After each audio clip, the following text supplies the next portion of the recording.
the report shows, based on our study, shows that there is a numbers of certain investment that initially has been on the like the business as usual, and then they are more looking into the use of renewable energy.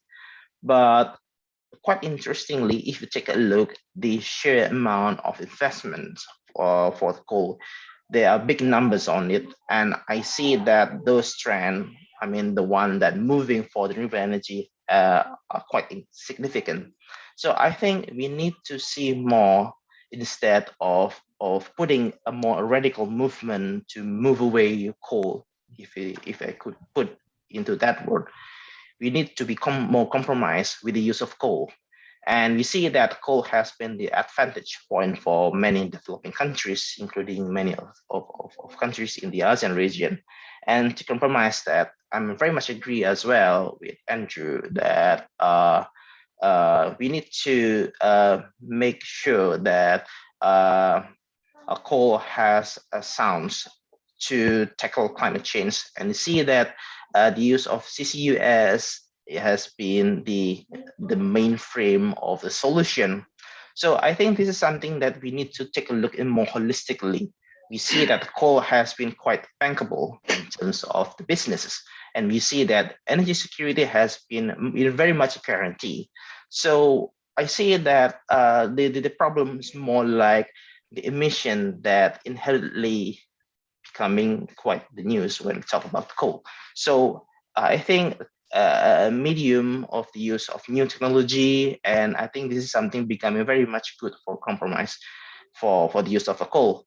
And I think, again, as a final word, perhaps from myself, we see that as in the recent power development plan in many the ASEAN region, we see that there have been a new context to adoption of carbon capture to ensure the business of the coal can be secure, while at the same time we are also very much answering the clean energy transition in the future.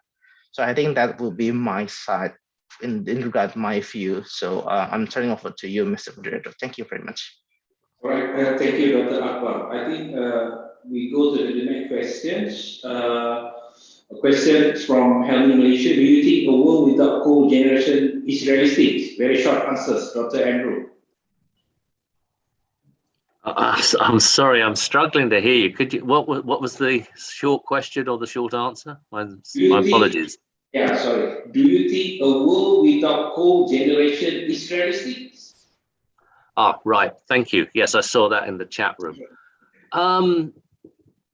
I think you need to be very careful for what you wish for. Let's put it that way. At the COP meeting, the Prime Minister of my country made a lot of sound bites where he said, we must stop using coal now. Now, leaving aside the impossibility of stop using it now, it was a very stupid remark, because it doesn't actually sort of suggest how one's going to take things forward. There are ways that you can utilize other fuels to some degree. I don't wish to repeat my technology agnostic part, but if we're looking at coal as a mainstay for much of the power generation systems in the world, I don't think it's realistic to assume that you can replace that with a viable alternative effectively overnight or over a short period of time. There's going to be a situation where in a power system, you need what's known as dispatchable power, that you can control, ramp the thing up or down depending on the demands on the system. You can't do that on its own with variable renewable energy. And you need some form of dispatchable power. That could be coal, that could be gas, that could be hydro, for example. And so I think, again, looking at, I don't think it's very realistic in the short term to dispose of coal. There's a lot we can do in a lot of areas to improve its performance, both in terms of efficiency and cleanliness, environmental performance. And I think all of those should be chased forward. But dismissing a major energy source worldwide at a time when there's a certain amount of energy policy, I don't think is a very sensible way forward. Thank you. All right, thank you, Dr. Andrew. Yes, indeed, agreed. The issues is not realistic or not. What is the viable options to support energy ASEAN developments, right? So, okay, Yes, next questions. What is the status of hydrogen production from coal technologies? I believe still Dr. Andrew on the technologies. the status of hydrogen production from coal is it's a long proven and true commercially available technology. It's gasification of coal to produce carbon dioxide, and hydrogen, which you can then shift that reaction to produce hydrogen and CO2, with CO2 being removed to give pure hydrogen. That's been available on a commercial basis since the early 2000s, particularly in China with their coal to chemicals programs. It's a low cost way of addressing the problem. It's a low cost way of producing hydrogen at the moment, and all the projections still show that even with the addition of CCUS, so you've got very low carbon hydrogen, that is going to be readily available. It's already being installed as a start. I think there's a big market for hydrogen, but again, the solution overall is not just going from coal to hydrogen. It's looking at this balance, I think, which I keep stressing, but it's so important. But no, coal to hydrogen has a key role. I talked about ammonia a little bit this morning, and I'm sure that my Japanese friends and JCO and others will be talking more about hydrogen or ammonia later on in the discussions. But I think it has an important role to play through to, let's see how it's to the period of 2050. Thank you. All right, thank you, Dr. Andrew. I think this will be the last questions because we have running out of time. Okay, this question from CCUS. Okay, the majority of financing institutions are avoiding to invest their fund in the coal-related projects. This condition is unfavorable for optimizing coal usage in the future, even though the project is going to implement a cleaner coal technology. What is the comment about this? Are they going to change their perspective in terms of coal project, which implementing CCL or CCUS? Perhaps Dr. Akbar can share your thought on this. Thank you very much, Mr. Moderator. But before we go, could you please repeat again the question? I'm really sorry for that, but I'm struggling to understand the shape of the question. They're very long term. But yeah, financing institutions, their appetites differently. They will not put their money in coal technology. So looking at your projections, right, Dr. Akbar, ASEAN Center of Energy, coal steel dominance in 2040. But considering current situations, no financial institution to put their money in the coal technology or coal business, how you want to manage these issues? Yeah. Okay, thank you very much for the question given. I think my short answer is that first, I think we need to be clear about the idea whether there is an initiative to help any financing to pouring into more the use of coal, because actually if you take a look just recent ago, we see that there are some multilateral donors that actually started to rethinking the finance scheme to look more into the use of coal, but rather to compromise the shape of coal with the use of clean coal technology. So I think this is something that is very interesting, that to see that many of people comes to mind that coal are now need to be left behind, and I see that there has been quite a news to see that the financing seems to stop to move and start to move forward with the other type of technology. I would say in general it's not entirely right, because we see that moving all left behind use of coal is just, I would say that it's the same idea that as Andrew mentioned earlier, it's not realistically possible. So I think that will be the general consensus that we have here. But referring to the question, assuming that is happening, then I think we have to see the maturity of the energy projection, the ASEAN region first. Let's just talk the ASEAN context first, and hopefully this is something that could be more relevant globally. So we see that assuming that coal is not getting financed anymore, then what would be the best answer for us then? If let's say we left all behind coal, and then let's just go with the net zero emission strategy. We use more renewable energy, and then let's just say we use to balance all of those intermittency with the gas. I think that will change drastically of the shape of the energy mix of the ASEAN, not only the shape itself, but also what would be the best means of the business to enable all of this getting moved forward. We see that, as I agree with Andrew as well, coal has been quite I mean, they could provide energy security, and it's quite bankable, I have to admit it. And it's been running more than 20, 30 years. So I can say that the guarantee is quite assuring. So I would say that, again, if we move forward and left that behind, that would not only impacting to the coal as well, but also the finance itself. So it would difficult themselves to seek their financing. What would be the most possible for them to move forward as well, since coal is not anymore there. So I think that would probably my reaction on that one. But I believe that Andrew has more, sophisticated answer on that one, if you allow me. Thank you.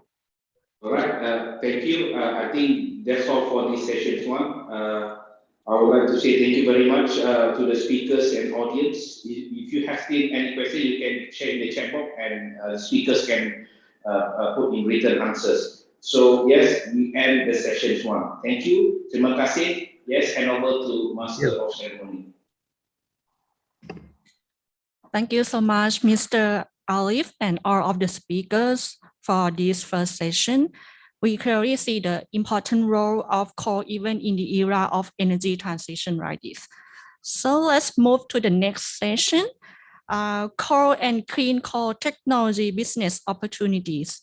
I am pleased to invite the moderator of this session, Dr. Rita Susirawati, Head of Groundwater and Environmental Geology, Ministry of Mineral and Energy Resources of Indonesia. If you are ready, the floor is yours. Okay, thank you, Miss MC. Good morning, everyone. Can you hear my voice clearly? Everyone? Yes, we hear you clearly. Okay, thanks a lot. Okay, good morning, everyone. Welcome to the second session of Coal Business Roundtable Dialogue of Asian Forum on Coal Annual Meeting 2022. I'm delighted that so many of you choose to join us for this event, and for me, it's also great to see so many familiar faces this morning. Ladies and gentlemen, in this session, we will have 3 speakers who will share with us their knowledge and experience related to coal mining and utilization from sustainable perspective. In ASEAN, as you know, be aware, coal will still play a big part in the effort of the energy transition. However, we are also aware that changes are needed to ensure that coal utilization will not impair Asian energy security and deter the region's effort in achieving a cleaner and more sustainable energy sector in the future. So, if you are interested to know the changes that have been made so far to mine and utilize the coal in more greener way, as well as the business opportunity available in sustainable coal mining and utilization in Asian region, then this session is definitely yours. Let's start the session with excitement. Now I will invite the first speaker.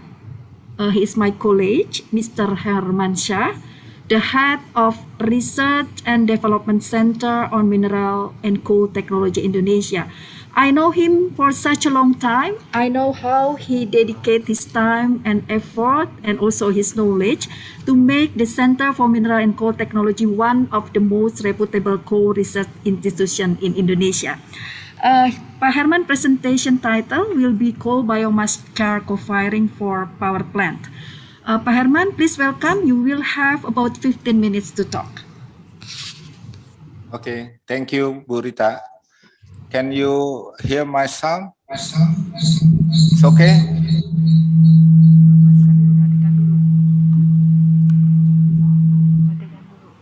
Hello, Bu Rita, can you hear my Clear. sound? Yo, Pak okay. Herman, clear. Okay, thank you for the opportunity given us to present at the second ASEAN Coal Business Roundtable Dialogue Session 2. That Bu Rita said that our presentation title is Coal Biomass Char Co-Firing for Power Plant. Next, please. The following is an outline of our presentation, starting with the background and then introduction, biomass pyrolysis and integrated biomass pyrolysis, coal drying, and coal biomass co-firing. Next, we will convey the co-firing testing facility owned by TechMira or ASEAN COA CCT and the portfolio related to the biomass coal co-firing, and finally closing. Next, please. On the background slide, we start with an explanation that Indonesian energy mix target for new and renewable energy is 23% by 2025. One of the alternative fuel sourced from the renewable energy, which we will explain in this presentation, is biomass, which will be mixed with the coal through the co-firing technology.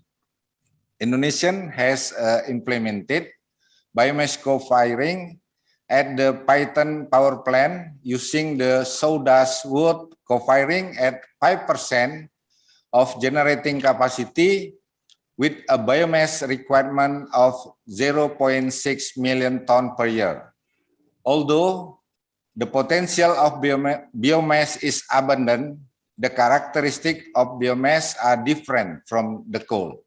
Therefore, appropriate technology is needed to convert biomass into the solid fuel that meet the required specification. Next, please.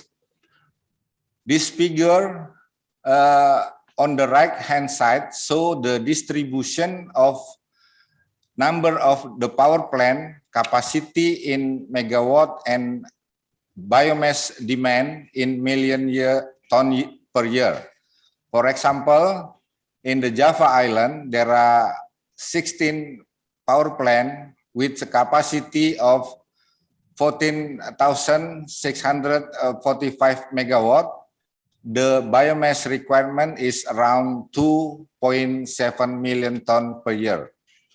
To meet the target of the co-firing power plant in Indonesia, the total need for biomass is 8 million ton per year. There are several challenges to overcome. In the below text, we highlight that the easy to green and have suitable calorific value. And then also the continuity of supply and meet the price. Therefore, the TechMira at this session proposed the pyrolysis of biomass as an alternative solution to solve these challenges. Next, please. According to the definition of pyrolysis, is the process of thermal degradation of raw material in the absence of oxygen or air. One of the most appropriate type of pyrolysis is a torrefaction. In this slide, we want to explain the heat and mass balance of biomass. You can see in the green color is the biomass before torrefaction process, the characteristic. There are 8 characteristics. And then the right-hand side is the gray color is the biomass after co-firing, torrefaction, after torrefaction. We highlight the 2 characteristic is the higher calorific value, and better grindability is the result of the torrefaction.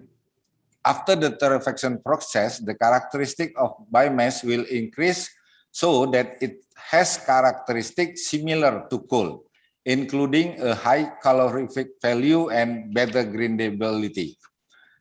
Approximate 70% of the product from this process can be used as the coal blend fuel for co-firing in the coal-fired power plant, while the remaining 30% is volatile and coke oven gas can be used as an energy source for heat integration, the torrefaction process. Next, please.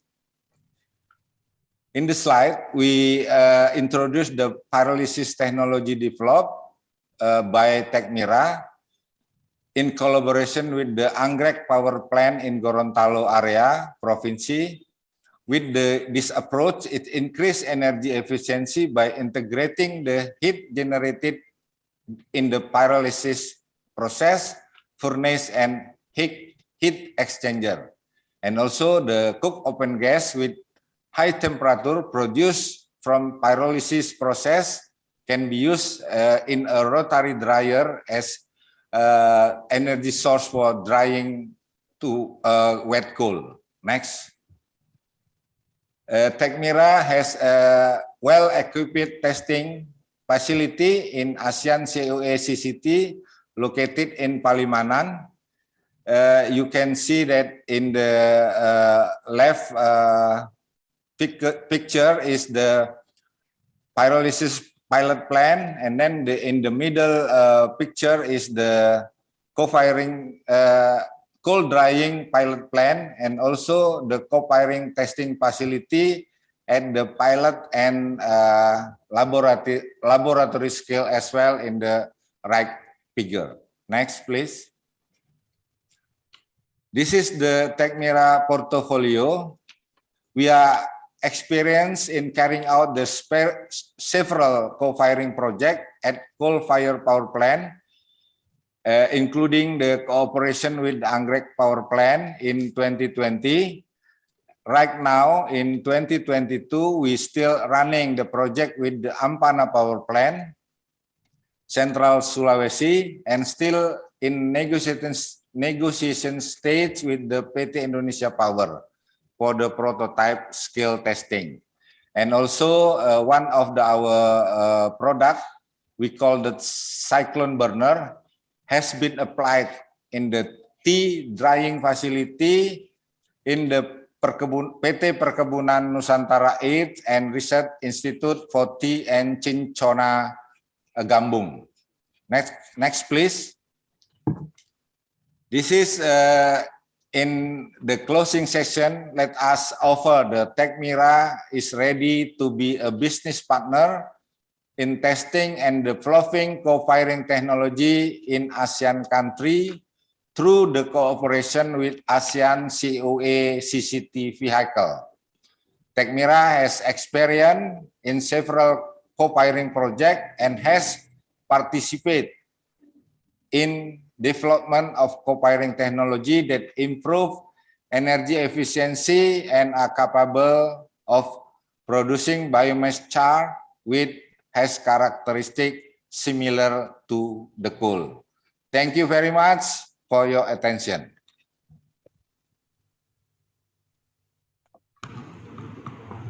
Very effective time. Pak Herman, on behalf of everyone here today, thank you for taking the time to share with us the very interesting topic of co-firing. The key point that I took from Pak Herman's presentation today is that co-firing is near-term low-cost option for efficiently and cleanly converting biomass to electricity by adding biomass as a partial substitute fuel in coal power plant. This technology, ladies and gentlemen, has been demonstrated, tested, and also proved.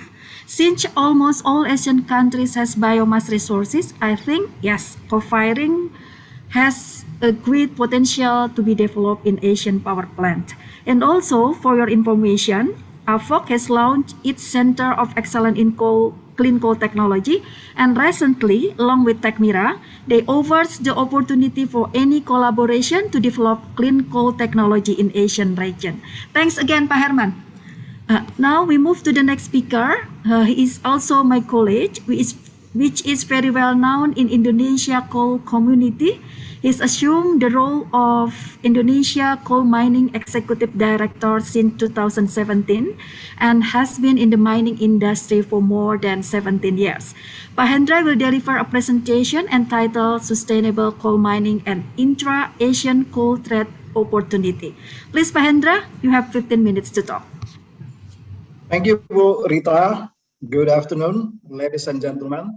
On behalf of Indonesian Coal Mining Association, we would like to thank to the committee for inviting us to share with this very important webinar on the sustainable coal in the Asian member countries. So allow me to to introduce a little bit overview of the Indonesian coal mining sector. The sector that plays, as Bu Rita mentioned earlier, the coal industry plays a big role in Indonesian economy and energy security. Coal is among the strongest economic performers during the pandemic, and it plays big role in helping the country in economic recovery due to pandemic COVID-19. And energy security also, coal is also has big part of contributing roughly around 65 to 70% of the national electrification. So indeed, coal is very important industry. Okay, let's move to the next slides. This is the bit overview on the Indonesian coal, the importance of the coal to the ecosystem of the coal industry. Okay, next slide. Okay, Indonesian coal mining industry largely is contributed, most of the Indonesian coal productions, around 70%, are contributed from a few big coal mining company, of which their mining is relatively old, 25 to 30 years older, and then it's the production cost is getting more expensive, and then it's vulnerable to the volatility of the commodity prices. Thankfully, in the past few years, average selling price is very strong, that it helps the industry survive in the pandemic area. Okay, next slide. Okay, talking about the future of Indonesian coal and its importance to the region ASEAN, we have to look at the data provided by the geological agency, Bu Rita's office. Yeah, it's just according to the data from Ministry of Mines, we have at least 65 to 70 years of our coal life. Yeah, this is assuming that there is no significant discovery and the exploration. So if we're using the annual rate of 600 million ton produced, we still have a long life, relatively long life of coal. However, the climate change issue, of course, we need to put most effort in order to reducing carbon emission, and then this requires substantial efforts in order to to develop coal into more cleaner energy and sustainable way. This is the core topic of this today webinar. Most of the Indonesian coal reserve are subbituminous and lignite, of which this calorific value is in high demand, especially from the countries like China, India, and so some other countries in South Asia. Okay, next slide, please.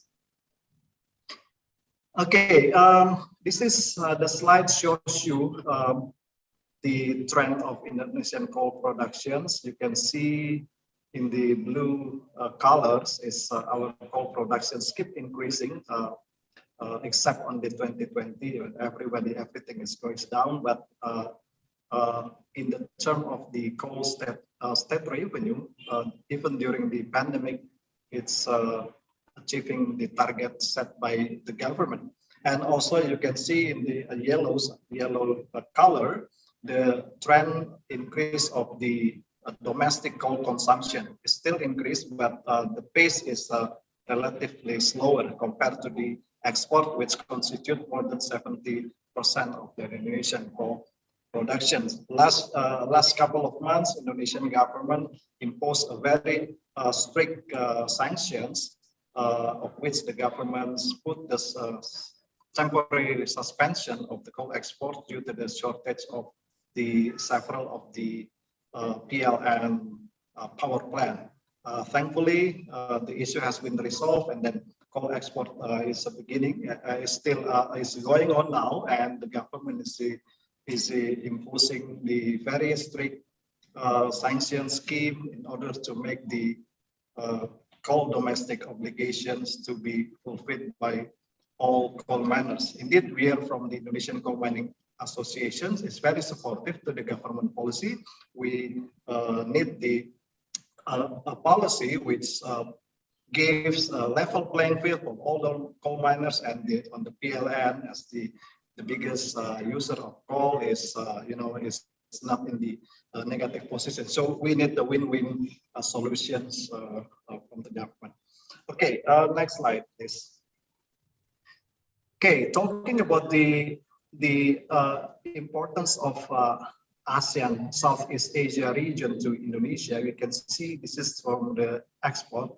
I mentioned that 75% of Indonesians' coal production are for exports. The first destination is China, and second followed by India. But you can see here, if we combine Southeast Asian member countries, they are constitute of the third biggest Indonesian coal export destination. If we treat ASEAN as a single market, it's almost 100 million tons, even bigger combined to Japan, Korea, and Taiwan. So this is very important to Indonesia. And on the other hand, the importing countries, mainly the Philippines, Malaysia, Vietnam, are dependent on the Indonesian coal to boost their electrifications. Next slide, please.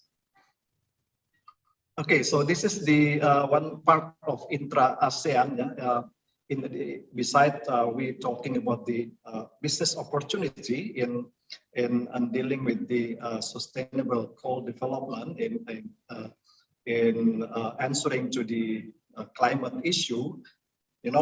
Coal export for trading intra-ASEAN indeed is a very important. As you see in the slides here, that the demand from Southeast Asian country still increase. Okay, next slide. Okay, we move to the challenge in emission reductions. Basically, for the perspective of coal miners, we need the strong financial health in order to survive in the transitional area.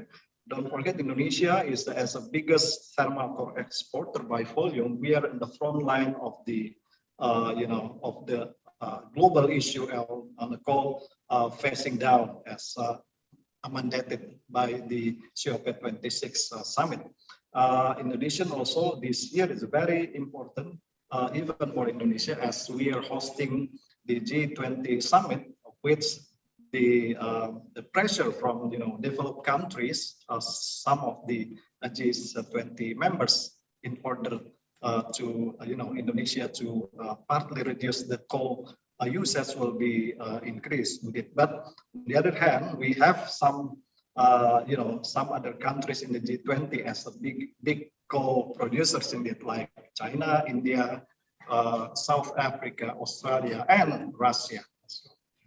Okay, so the challenge is also the main priority faced by Indonesian coal mining companies in this transitional area is we accelerate the reclamations and rehabilitations. As for your information, talking about sustainability mines, we are very proud of performance of our members. since the past 5 years, 4 and 5 coal company received the highest environmental rating by the governments. We call it proper. They received the gold. So this is a very strong example of how Indonesian coal companies, managing their operation in a sustainable way. And the secondly, of course, we have to try, using the technology, available technology which is economically viable to develop coal, to produce coal into gasification and coal to methane. And Indonesia has started groundbreaking on the first ever coal gasification project in the Southeast Asia region. And this is the policy from the government to support the development of coal downstreaming. And the third challenge is increasing the use of renewable sources in mining area. And we've seen some encouraging, improvement from our members. Some even have setting up, subsidiary company in exploring the renewable resources. Next slide. Okay, talking about, this is again practical activities to reduce carbon footprint. This is our main priority in a transitional area indeed, and I've mentioned some already.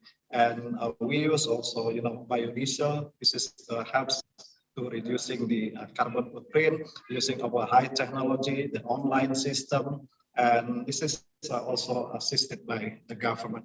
Okay, next slide. Of course, the opportunity available, Indonesia has a potential market for coal. I mentioned that coal domestic consumption will increase significantly. The smelter industries keep increasing, as nickel has been one of the most south community during the transitional era. Nickel is a big industry here, and then they need also coal to power their facilities. So Indonesia domestic industry is very important. So that's why the use of clean coal technology, CCUS, is a very, very big opportunity for intra-ASEAN country. And I mentioned also that some of Indonesian coal mining industry, they operate in a very sustainable way. Yeah. Okay, next slide. Okay, this is highlight, as I also touched earlier about the coal downstreaming. And to conclude the presentations, I think we need some collaborations, together, members of Southeast Asian country to explore the opportunity to work together in develop the clean coal technology or CCUS partner between country, and also to explore other available economically viable technology in processing coal as a more efficient emission sources, and also co-firings, one of the opportunity that has been presented by Pak Hermansyah. This is we work together with some companies and also assisted by the government. So there are still huge opportunity indeed in the transitional area, and Indonesia, of course, needs support not only from Southeast Asian member countries, but also from developed countries as agreed under the Paris Agreement framework. Okay, so that's conclude my presentations, Bu Rita, and I'll get back to you and ready for a Q&A session. Thank you. Thank you, Pak Hendra, for thank you, Pak Hendra, for your excellent presentation. From Pak Hendra, ladies and gentlemen, we are optimistic that there are still many opportunities to develop the coal in the energy transition era. As a country that has the biggest coal resources in Asian region, Indonesia aware the need to develop green mining and to utilize its coal not only as a source of energy for power sector, but also as a raw material for many other strategic industry. Also, since Indonesia start to develop its coal downstream industry, Indonesia also welcome any partner to invest in this industry. Pak Hendra, we know how busy you are, so we are grateful that you would take the time to prepare and spend a morning with us. So again, thank you very much. Ladies and gentlemen, now we come to the last speaker of our session. Last but not least, the speaker is Dr. Murakami from Japan. Japan has been known for its extensive research on clean coal technology. Dr. Murakami is a material scientist with 25 experience. His main field of research was carbonaceous materials such as coal, tar, pitch, carbon, activated carbon, and graphite. In today's event, Dr. Murakami will share with us progress of Japan clean coal technology and technology for carbon neutrality. Please welcome Dr. Murakami. You will have 15 minutes to deliver your presentation. Yes, thank you, ma'am. Audible? Can you hear me? Okay. Yes, clear. Okay, thank you. Very good morning. Distinguished guests and also all participants online. Very good morning. I'm Kazuki Murakami, Program Manager around Department of Japan Coal Frontier Organization, JCOL. My presentation today is progress of Japan CCT and technology for carbon neutrality. Next, please.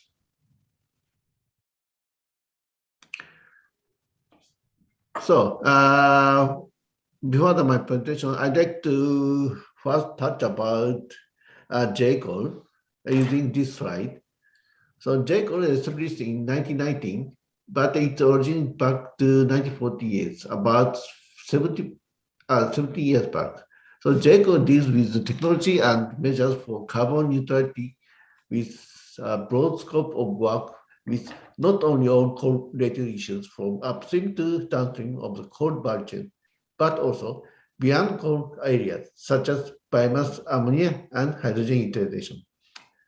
So currently, number of members is 165, including both domestic and international organizations and companies such as mining, utilities, plant, engineering, trading, etc. Next, please. Yes, this is the contents of my presentation today. It's first one is introduction to carbon neutrality. Second one is technology roadmap towards carbon neutrality. Third one is summary. Next, please. Next slide, please. Thank you. Here shows the global energy-related CO2 emissions. As you know, to address the global climate change issues, the CO2 emission absorption balance should be equivalently zero by the effort of all sectors with currently emit CO2 with normal activities. So power and industry sectors are essential to mitigate the emissions by introducing innovative technology shift, often recognized as energy transition. This is presented by IEA. Next, please. Next slide, thank you. Yes, this is a Japan's policy for carbon neutrality by 2050. From now, by 2030, 46% of CO2 emission should be reduced. And then go to net zero by 2050, achieving the actual CO2 emission reduction. Also, development of absorption technology, such as CCUS and carbon recycling. So regarding the actual CO2 emission reductions, so based on the fundamentals policy of S+3E, I mean safety, energy efficiency, economic efficiency, and environmental protection. So there are two main pillars. One is energy transition, such as maximum installation of renewables and heat to electricity in the industrial sectors. Another pillar is the innovative CCT, including alternative fuel application such as carbon neutral biomass and carbon-free ammonia and hydrogen. Also, high efficiency thermal technology is the other part. Next, please.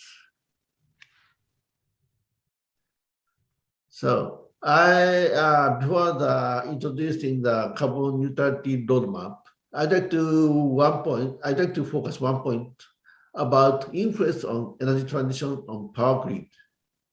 If the country depends on the fossil fuels shown in right top graphs, so energy transition from fossil to non-fossil is sometimes influence on grid flexibility and resiliency. So in such case, technology for carbon neutrality should be carefully selected according to each country's situation. Next, please. Yes, I shift the technology roadmap towards carbon neutrality from this slide. There are 4 categories shown in blue. I mean reduction, capture, utilization, and storage. And under these 4 categories, there are 15 subcategories shown in right side. So because of the time constraint of my presentation today, I'd like to show star-marked technologies. Next, please. Yes, this is a roadmap of high efficiency power generation of coal-fired generations. So now we adapt to the USC and expect to develop IGCC and IGCFC for higher efficiency. Higher efficiency is directly proportional to the CO2 emission. Next, please. Yes, this is a roadmap of carbon neutral and carbon-free fuel for generation. Top one is the biomass.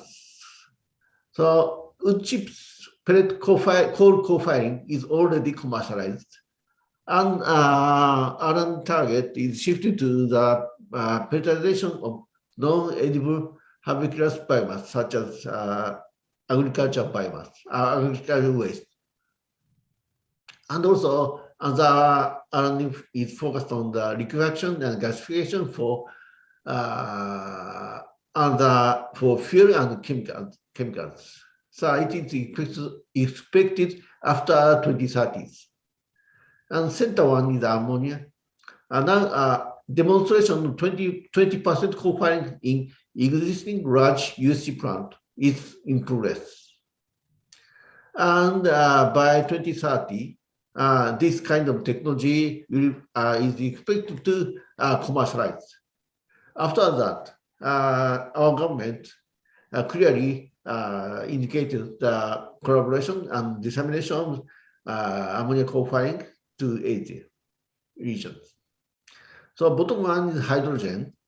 R&D of large-scale combustion is underway, such as fuel cell, hydrogen turbine, hydrogen co-firing with natural gas, and hydrogen 100% hydrogen firing. Its promotion of commercial implementation is expected after 2030. Next, please. So as I showed in the previous slide, CO2 emission from industrial sector is the second place. I mean, about 23% of total energy related CO2, global energy related CO2. So I showed 3 industrial sectors: steel, cement, and paper. These are well known as energy intensive industries. So as an example of steel, they are now conducting the R&D about hydrogen reduction ironing. It is a process to use coke with hydrogen-rich gas as a reduction agent. It's named Super Cos 50. So other technology is carbon recycling blast furnace. That is using the methane converted from CO2. It's used for reduction. Such kind of technology is expected to commercialize by 2040. And regarding the cement and paper sectors, industries, their main target is energy savings and the improvement of their process to reduce CO2 emission. Next, please. This is a technology about the carbon capture and recovery. Top table is carbon capture technology as well as generations, chemical looping cycle, and oxyfuel IGCC. Bottom table is technologies about carbon capture and recovery. There are several 5 types of technologies so far commercialized and also are developed. So right top picture is example of chemical absorption.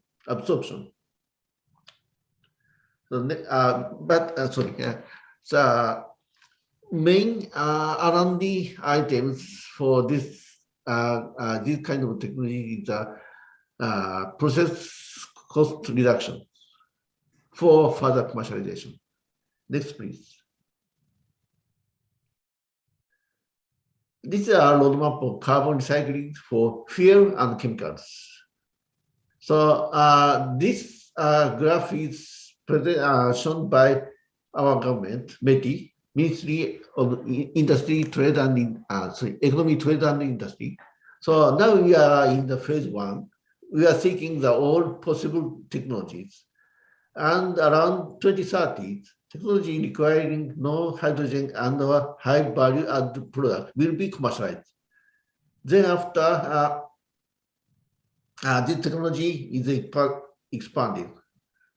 So pictures shown in this graph is some examples of carbon recycling technologies. Center top one is the biojet fuel process,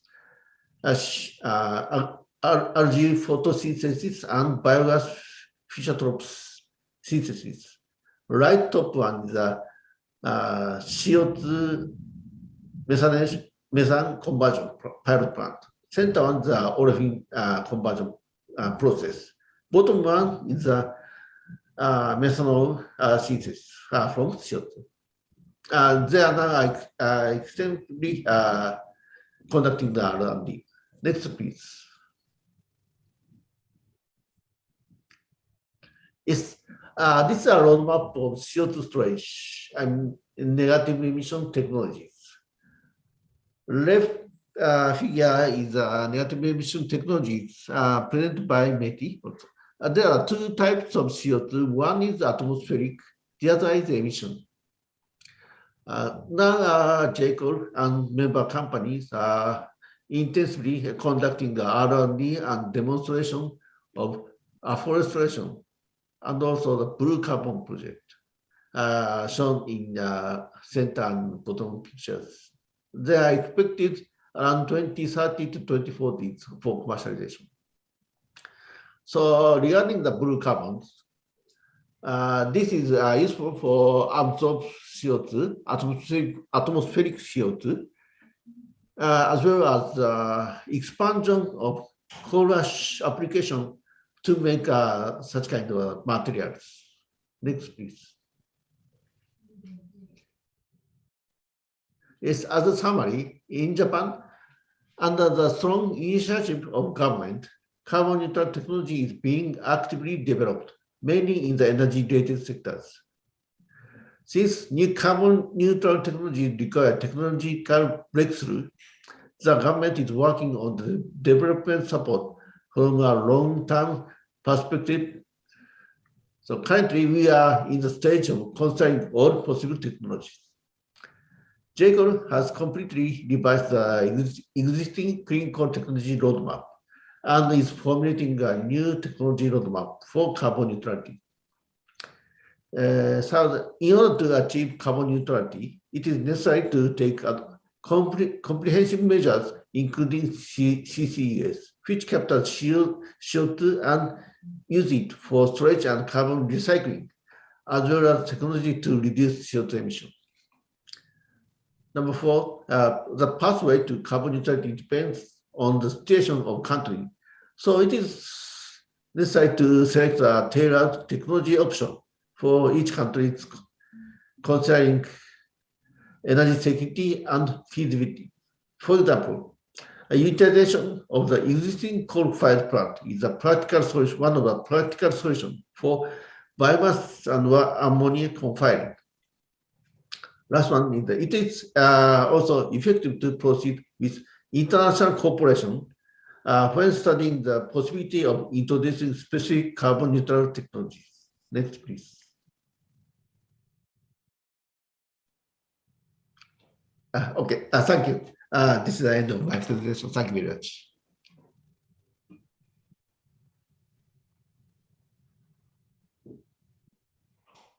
Okay. Thank you, Dr. Murakami, for your excellent and informative presentation. From Dr. Murakami presentation, we understand that Japan has a strong concern to reduce its CO2 emission and intensively doing research and development on carbon neutral technology. I also highlighted from his presentation that the pathway to carbon neutrality depends on the situation of the country itself. So it is important for such country to take a research in order to find the best suited technology option which consider the country energy security and feasibility. Japan also encourages any kind of international collaboration to develop and advance the carbon neutrality technology. Really appreciate your sharing. Thank you again, Dr. Murakami. Now, we come to the last part of our session, which is Q&A session. The time allocation for Q&A will be around 30 minutes. For this session, either you could raise your digital hand and share your question directly, or you could also post your question in the chat room. Please also mention the name of the speaker to whom the question is addressed. I think this is already some question here. The first one is from Nur Haziana Isah. I think this is addressed to Pak Herman. Pak Herman, is there any limit or ratio for co-firing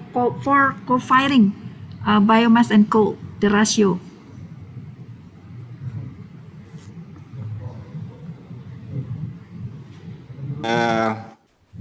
Ratio of the biomass and co-firing, we composite, we try about 10 until 15%.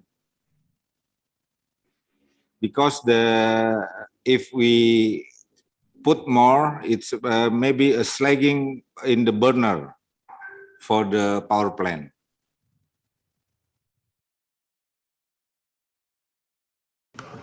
Thanks, Pak Herman. This is also the question for you. How does the biomass co-firing greenhouse gas emission compare to conventional coal power plants? Okay. Pak Herman. Thank you, Burita. Thank you for question. We know that the CO2 from the biomass is a natural CO2. The co-firing biomass coal will produce the same GHG emission as a conventional coal power plant. However, GHG emission from the coal biomass will produce natural carbon emission that are much larger than conventional power plant. Co-firing is a clean coal technology to reduce environmental problem due to GHG emission by reducing non-natural carbon emission and also reducing methane gas emission from the composition of the biomass waste.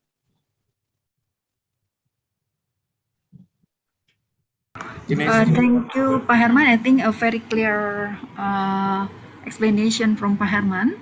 So we move to the other question from Mr. Muhammad Amirul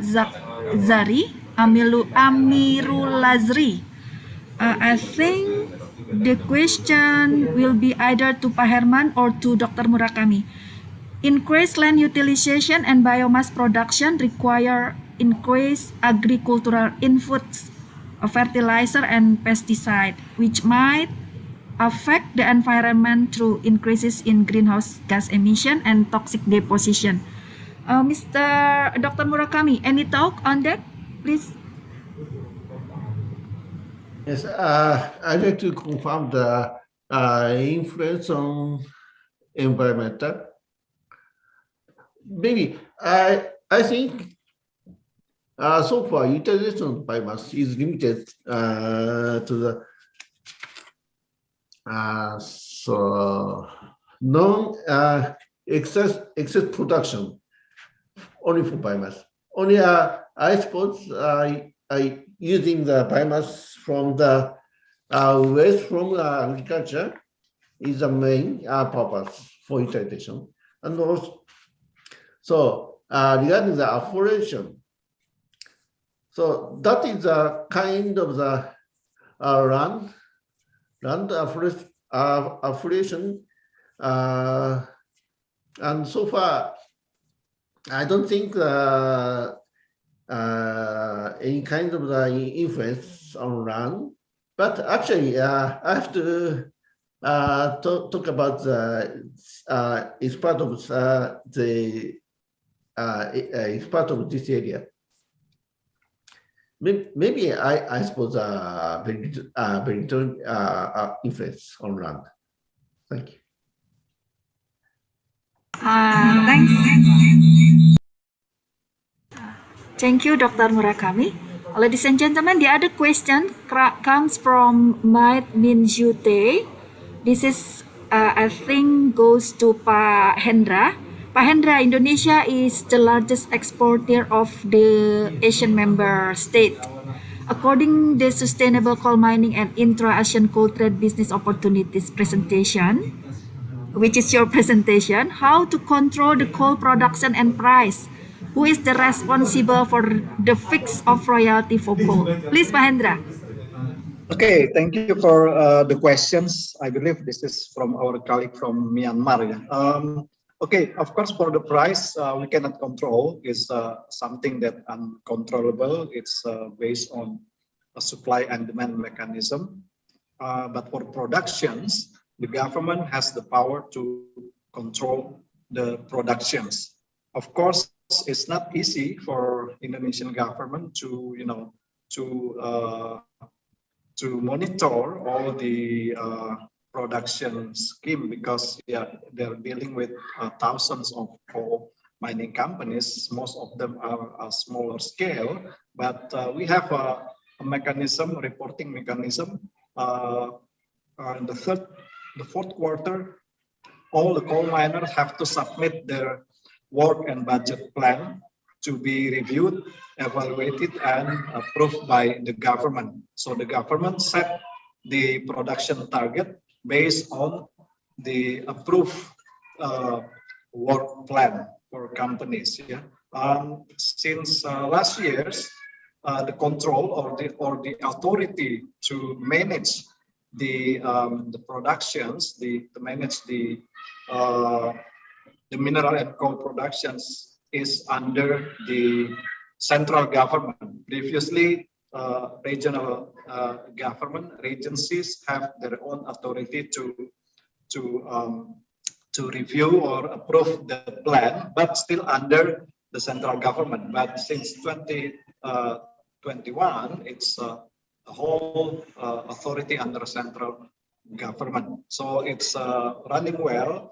But the issue, maybe I agree that how to control each companies to they produce in line with the approved work plan. This is something that very huge task, given the a limited number of government official or mining inspector to monitor all the mining activities of the thousands of minings. But so far, yeah, there is, if you look at the productions, realizations of the productions is slightly, in the past 2 years, slightly above and lower than the targeted production. Of course, this is in addition to the managing, yeah, of course, controlling the production in line with the Indonesian government commitment to reduce carbon emission is also a very huge task, and the government has set out a roadmap in order to achieve the net zero emission. So in the next several years, there will be the coal production is still in the high rates, yeah. But later on, I forgot the years. It's gonna be gradually decline, and then other renewable sources will gradually, increase their portions in national energy mix. So, of course, there is a plan for the government to reduce the uses of coal on the certain periods in line, of course, in accordance to the national economic plan and then also the energy security plan. Thank you. Thanks, Pak Hendra. Another question goes to Dr. Murakami from Mr. Guillermo. Dr. Murakami, is Chico involved in R&D on CCUS, and what CCUS technology are you investigating, please? Yes. Now we are intensively conducting the collaboration with our member company in Japan. Also promoting a CCS demonstration project under the international collaboration with US. In this project, technology supplier is,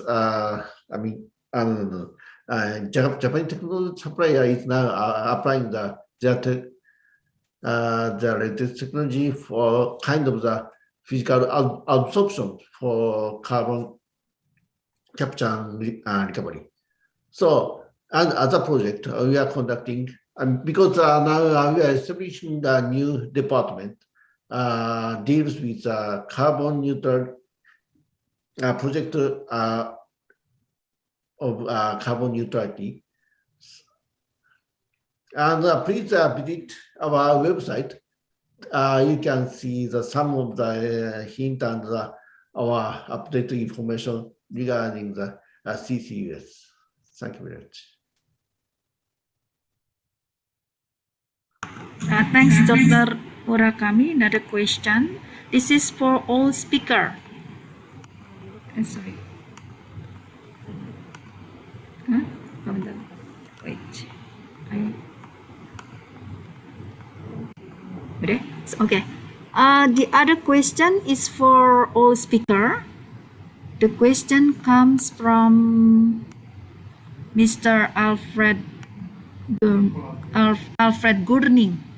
What is your opinion on coal upgrading technologies? Are there any economic and environmental benefit in pursuing coal upgrading? Please, Pak Herman, first. Rita, in our experience, we have the facility in the upgrading brown coal, and also we have the demo plan facility in cooperation with the Arutmin, Jikol in Satui. All the facility already closed and demolished because the economic scale. It's mean that the coal upgrading right now, until right now, I mean, there is no facility or commercial facility. That's why the one of the reason is the economic scale. But for environmental scale, we have no information about that. But for the economic scale is there is no it's not economic. That's why the implementation coal upgrading is until now is closed. Thank you. Okay, thank you, Pak Herman. Dr. Murakami, what is your opinion regarding this question? Yes, as my personal opinions, there are another chance for coal upgrading because now we are conducting the cost reduction of hydrogen because so carbon recycling society, they use very huge volume of hydrogen with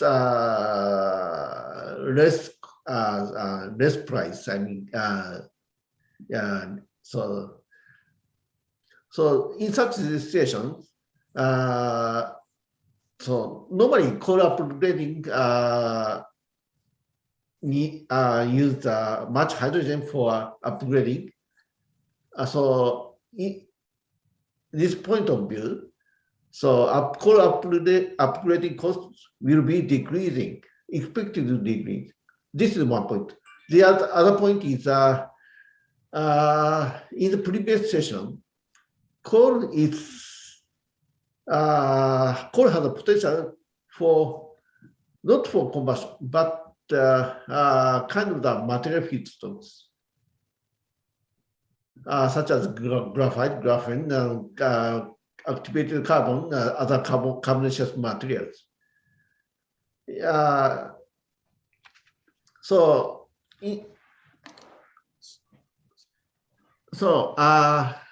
In this point of view, it's not coal upgrading, but so there are some possibilities of coal for other applications. This is my personal opinion. Thank you very much. Thanks, Dr. Murakami. Finally, Pak Hendra, what is your opinion? Yeah, from the industry perspective, of course, we are dependent on the technology and the availability of technology. As long as the technology is economically viable, but Pak Herman mentioned that in some of pilot projects, economic scale is among the problems. I think as long as it's viable, I think the industry will support. And in order to make the technology viable, support from the governments in terms of incentive, like incentive in the tax royalty, probably reductions or other tax incentive for the company who is exploring for the coal upgrading technology that will make the coal upgrading will attractive. So it's as simple as that. The industry is waiting for the technology which is viable, visible, and also the support from the government policy and regulations. Thank you. Thanks, Pak Hendra. This is still another question for you. How to ensure that the MO of Indonesia could be fulfilled by Indonesian coal company? Further, especially with the increasing price of coal for export. Please, Pak Hendra. Yeah, this is not an easy. I'm standing as I'm a government because this is not.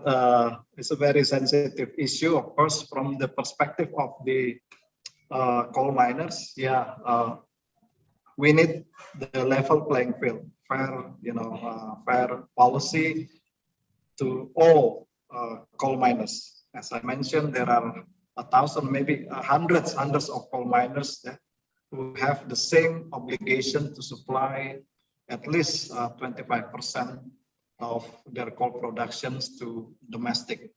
But we know that the demand is lower than the production. So there has to be a win-win solution mechanism regulated by the governments in order to make the level playing field for coal miners, and the PLN also not suffering for the volatility of the coal prices. This is not an easy, because when the case the coal prices are very high, like right now, it's vulnerable for PLN to there's coal consumptions or coal shortage, coal storage. But some companies, they comply with the regulation regardless of the coal prices volatility. Some of the companies have, but others companies, this is according to the governments, they are not in compliance, or they are simply, just ignoring.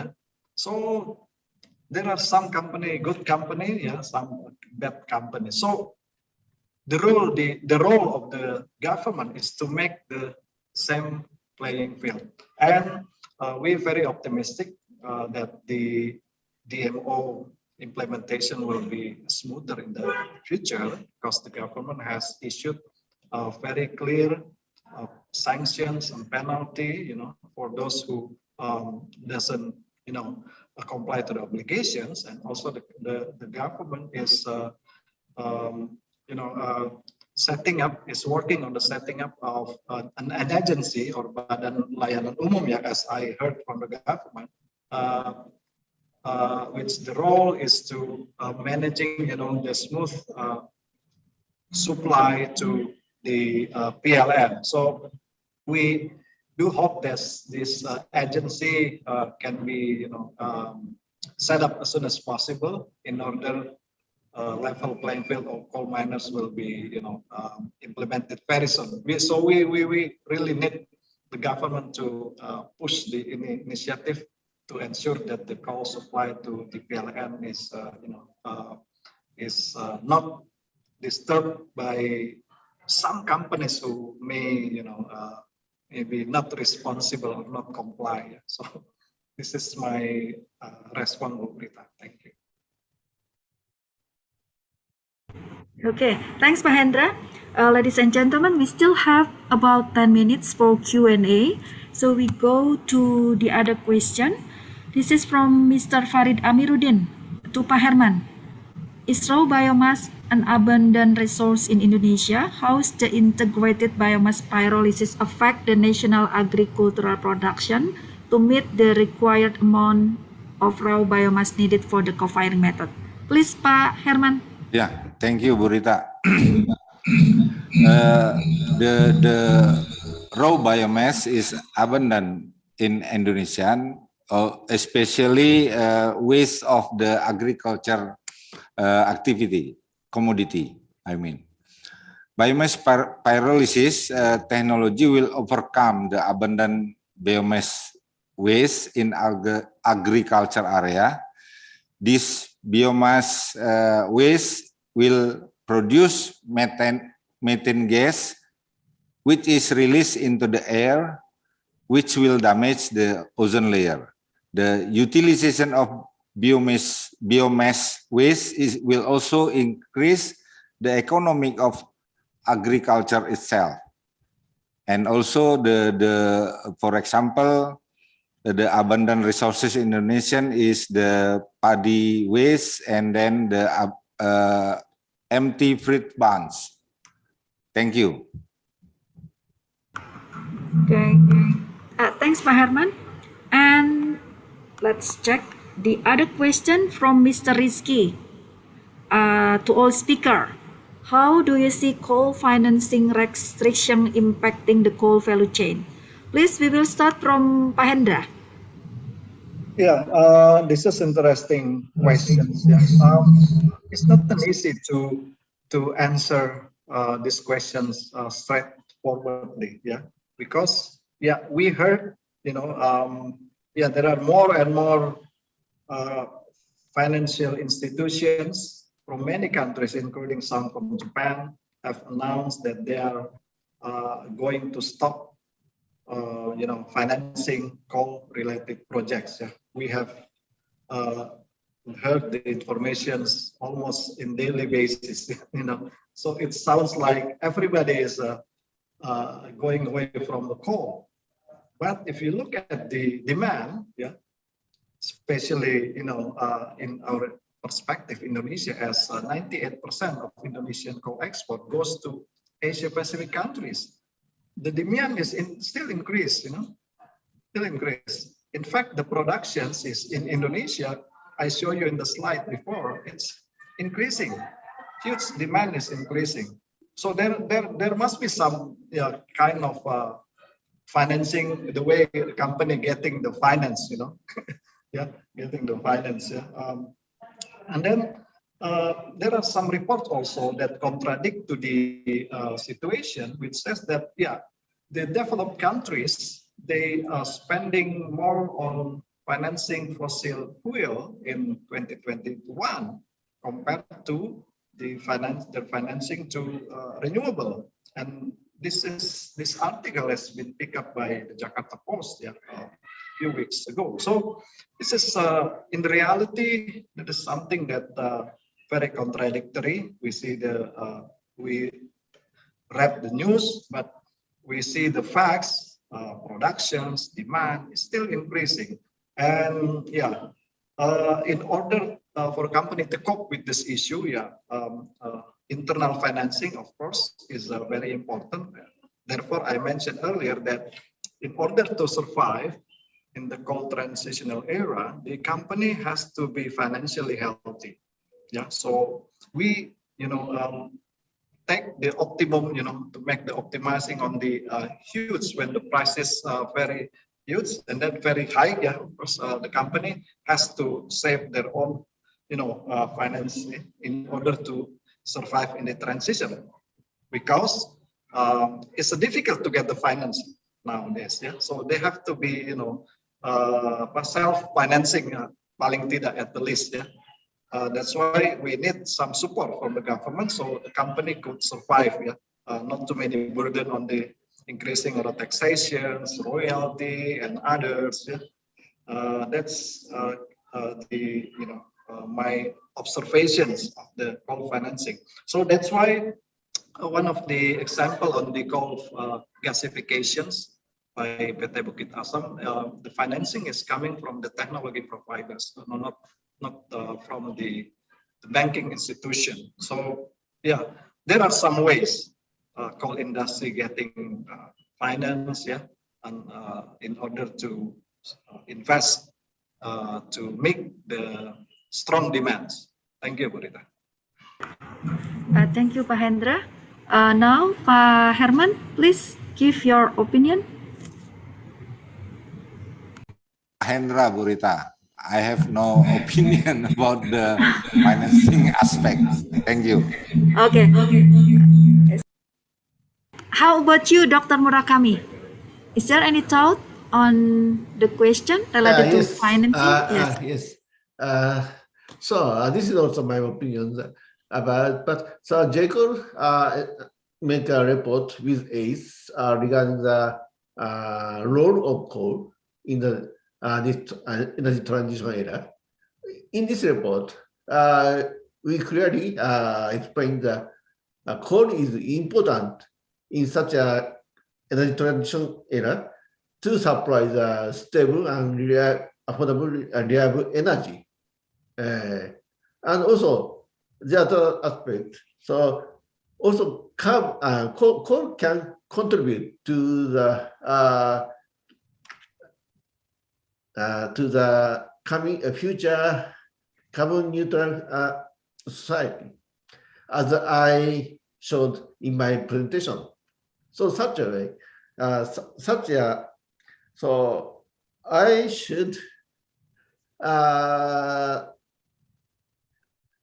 so financial institution, I should make financial institution to understand the actual and scientifically correct understanding for coal. So this point of view, JCOL is conducting kind of the examination workshop and conference, international conference to present correct understanding of coal. So we will continue such kind of activities. Thank you very much. Thank you, Dr. Murakami. I think this will be the last question to Pak Herman from Mr. Guillermo. Has the gasification technology been tried for mixed biomass coal feedstock? Please, Pak Herman. Yeah, thank you, Burita. We never tried the biomass coal feedstock gasification. We have a facility for the small scale gasification. We just tried the biomass gasification only, and then coal gasification only. Thank you. Thank you, Pak Herman. Because we still have 2 minutes, I think I have one question to Pak Hendra. Pak Hendra, what do you think the future of coal in energy transition era? Please answer in very short answer. Thank you, Pak Hendra. Yeah, we still have a future. Yeah, at least demand in the next short term, 1 or 2 decades, there's strong. Yeah, as I mentioned, China and other Asian countries, they still rely on coal, and then that will be give a benefits for Indonesian in order to build the proceed, to invest in cleaner technology. So thank you. Okay, thank you, Pak Hendra. Ladies and gentlemen, unfortunately, time flies when we are having a great discussion.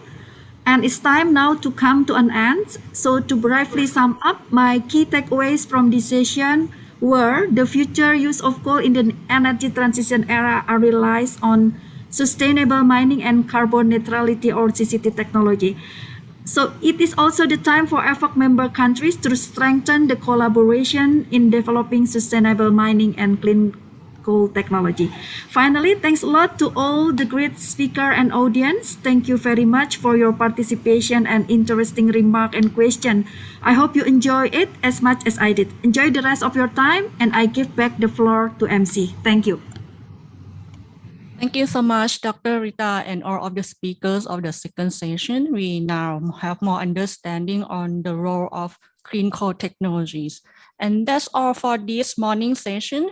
We are going to have lunch break, and we'll come back at around 1:30 in Jakarta time to have the other more sessions that are international best practices of CCUS technology and clean and sustainable energy business opportunities in ASEAN. Enjoy your lunch and see you then. Thank you.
Good afternoon, ladies and gentlemen. Welcome back to the second ASEAN Core Business Roundtable Dialogue. In the morning sessions, we have more understanding on the vital role of coal and clean coal technology in the energy transition era. For this afternoon, we will focus more on a kind of technology called carbon capture, utilization, and storage, or CCUS, that will help us mitigating climate change and will serve as a pathway towards carbon neutrality. So let us begin the third session for today's program, which is International Best Practices of CCUS Technology. And please allow me to introduce myself once again. I'm Suphan Leungkamjorn from Corporate Communication and Public Relations Division of the Electricity Generating Authority of Thailand. I'm very honored to be your moderator for this session and the next session as well. With many countries around the world declaring net zero emissions target in the past year and energy transition is accelerated, CCUS will have a huge role to play in the global trend towards decarbonization of industries in the decades ahead. Governments and policymakers in many countries are forced to do their best in promoting such a technology to be applied in hard-to-abate industries, such as coal-fired power plants, cement manufacturing, iron and steel, or chemical production by retrofitting the existing plants. For this session, we are honored by 3 speakers who will come to share with us their experiences on CCUS projects development, as well as their idea about best practices and how to promote business opportunities of CCUS to make the net zero ambitions a reality. Each speaker will have 15 minutes for their prepared presentation.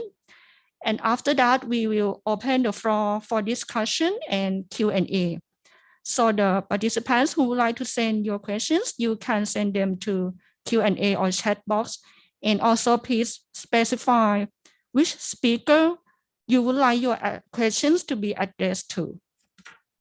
Well, for right now, without any further delay, I'm pleased to invite the first speaker of this session, Ms. Sakura Nishioka, Deputy Director, Global Coordination Team, CCS Group, Japan Oil, Gas and Metals National Corporation, or JOGMEC. In her position, she plans and executes JOGMEC's strategy, accounting for CCS promotion and deployment, along with the analysis of global CCS trends and relevant macro conditions, including regulations, carbon market, and climate policy. In addition, she is in charge of global coordination with various related parties and initiatives, including the Asia CCUS network. Ms. Nishioka received her PhD in Sustainable Development, in which she focused on social development in developing countries based on the morphogenetic approach. Today, she will share with us JOGMEC's activities for energy security, role of CCS. Ms. Nishioka, the floor is yours, please. Hi. Good afternoon from Tokyo. Would you please share my slide, please?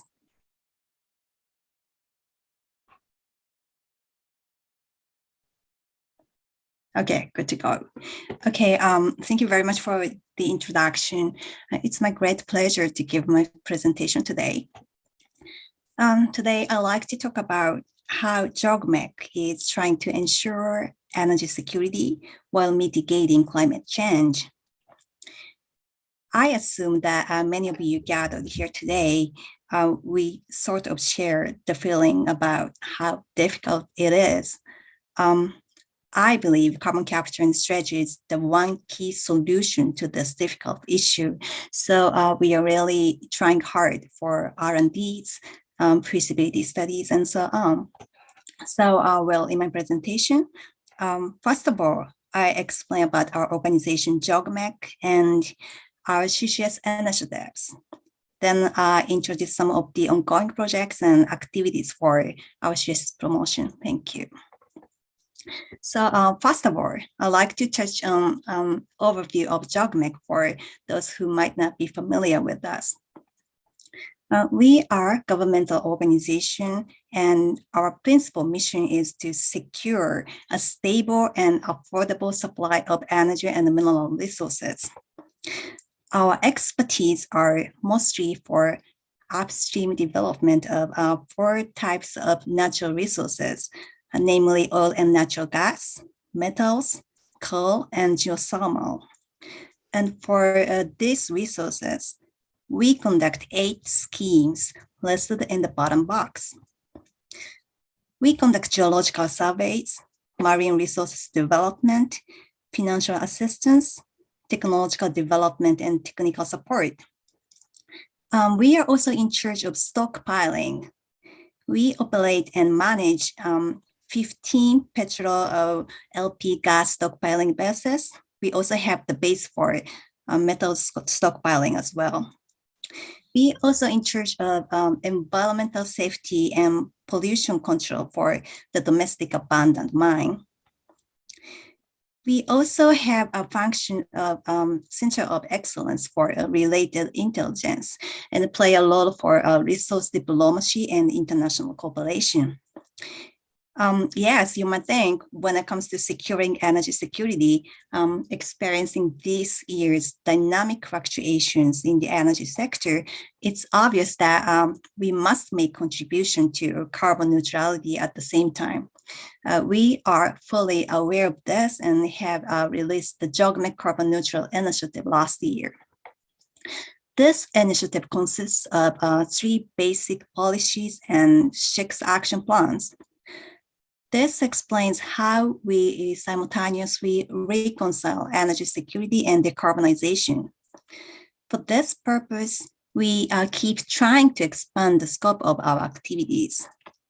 As a part of this efforts, we are now waiting a parliamentary debate on this matter, though. We are going to add a financial support scheme for hydrogen ammonia production and storage in near future.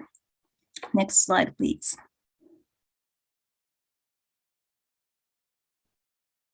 Next slide, please. Thanks. Now let me quickly go over JOGMEC CCS Group's vision, mission, and value. Our vision is to tackle climate change and provide energy security, maximizing the use of CCS.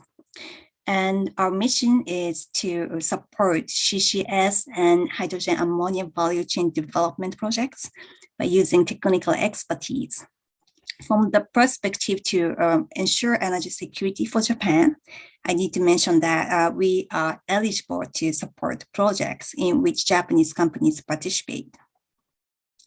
And our value is technological expertise and problem-solving capabilities of a system that integrates this expertise. I talk more details on this later on. Next slide, please. Thanks. This slide shows our 4 major initiatives.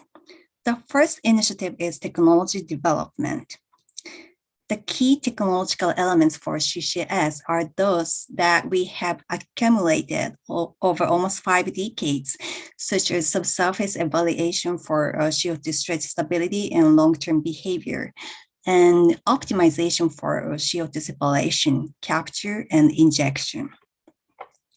The second is CCS deployment through feasibility studies. We have been conducting projects worldwide, mostly in Asia Pacific, that contribute to CCS deployment. I talk more about this later. And as a governmental institution, we conduct activities that could solve the challenges in the field of CCS that are raised by Japanese companies. The last one is international cooperation. To achieve long-term climate goals with the smallest possible costs, we need a good business environment. For that, global cooperation is vital. We can share experiences and know-how. So we are promoting collaboration with related parties. Next slide, please. This slide shows some of our R&D projects. We have a team of approximately 30 engineers working on this R&Ds. Next slide, please.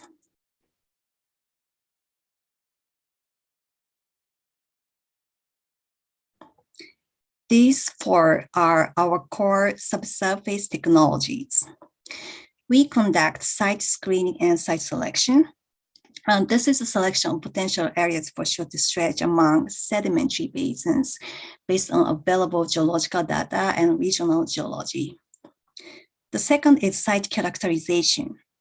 We construct geological models on computer based on seismic, well, and core data for the quantitative characterization of subsurface reservoirs. The third is modeling and simulation. You see the blue and white image on the right upper side. You see the three different results simulated by the three different parameters. This explains how CO2 can be shielded and its behavior for the case of each parameter. The simulation is used to understand the underground stretch conditions. We also monitor and calibrate the model and simulation we set. We believe these four core technologies would contribute to improve reliability of CCUS projects. Due to time constraints, I skip our R&D for facility technology, but for more details on our R&D, it'd be great if you could visit the GeoGMEC website. Next slide, please.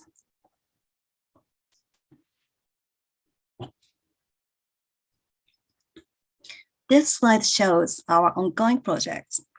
Most of them are in Asia Pacific. Currently, there are 4 ammonia value chain related projects in progress in Indonesia, Australia, and Abu Dhabi. Also, we have 2 EOR CCUS projects ongoing, one in Indonesia and another one is in Japan. In addition, we have CCUS feasibility studies in Australia and Indonesia, and more coming up as we see the number of CCUS projects all over the world is dramatically increasing. Next slide, please. This is one of our recent projects. We conduct joint feasibility study on CCUS with Mitsui E&P Australia. This is a CCUS project that aims to establish ammonia supply chain from Australia to Japan. This image shows overview of the project. Well, Mitsui is developing the Wedgeshire gas field in Western Australia as an operator, in which Mitsui holds 50% working interest. Mitsui also holds a 100% working interest in a depleted gas field close to Wedgeshire. So GeoGMEC and Mitsui will investigate the feasibility of the low carbon ammonia supply chain using Mitsui's their existing gas assets and its capability to develop oil and gas assets to produce low carbon ammonia for export to Japan. This is one very good exercise of our carbon neutral initiative. This project would contribute to both energy security and energy decarbonization. Next slide, please.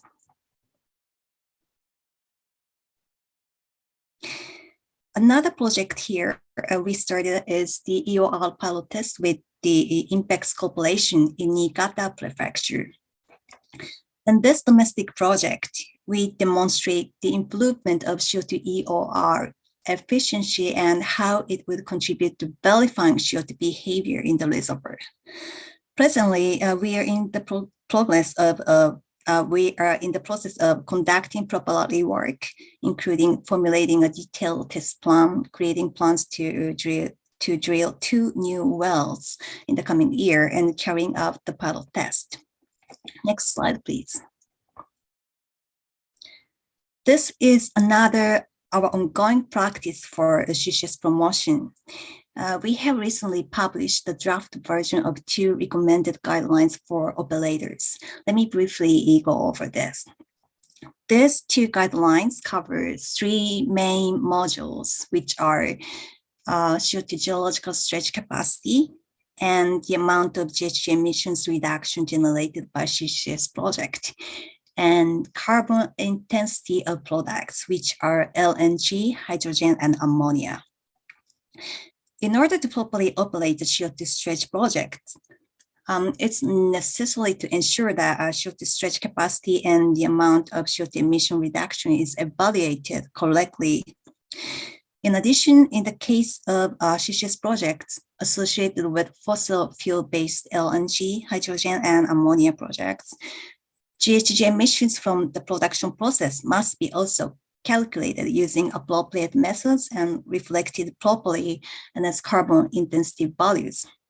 However, no guidelines demonstrate all of this consistently yet.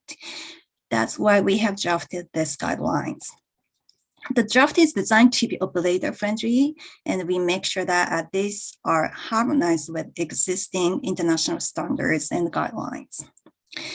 So far, we have received public comments and now working on revising this draft and then publishing the first version as soon as possible. After that, we are going to verify the application of these guidelines in our R&D and feasibility studies. I'd like to emphasize that these are guidelines and not strict criteria. In other words, these guidelines are sort of a list of evaluation items. In the near future, we expect to share these guidelines with other Asian countries through the Asia CCUS network. We hope that our guidelines will become one of the driving forces accelerating Asia's CCUS deployment. Next slide, please. We also see international cooperation as a key driver for CCS promotion. In order to mitigate climate change, CCS must be implemented on a global scale. Yet there still remain barriers to overcome, such as high costs, public acceptance, uncertain public and political support, and the need for new regulatory regimes. To help overcome these barriers, we have established bilateral and multilateral partnerships as listed here. In terms of cooperation and project promotion in Asia, the Asia CCUS network is obviously important, and we actively participate as an advisory member. This network contributes to a policy formulation in the Asia region to support the development and deployment of CCUS, conducting capacity building, research, and knowledge sharing. And CCS Plus initiative. This is an international multi-stakeholder platform which focuses on advancing carbon accounting for a range of CCUS and renewable technologies that are underpinned by robust cradle-to-grave life cycle assessments and rigorous verification standards to ensure environmental integrity. We are part of this very active initiative as well. And in terms of bilateral cooperation, we actually cooperate with several countries, including the government of Alberta of Canada and government of Victoria of Australia. Based on the strategic cooperative relationships and dialogue platform with resource producing countries and related institutions, we have established more than 50 years of resource diplomacy. We are now rebuilding these relationships with the concept of energy decarbonization at its core. Next slide, please. This marks the end of my presentation.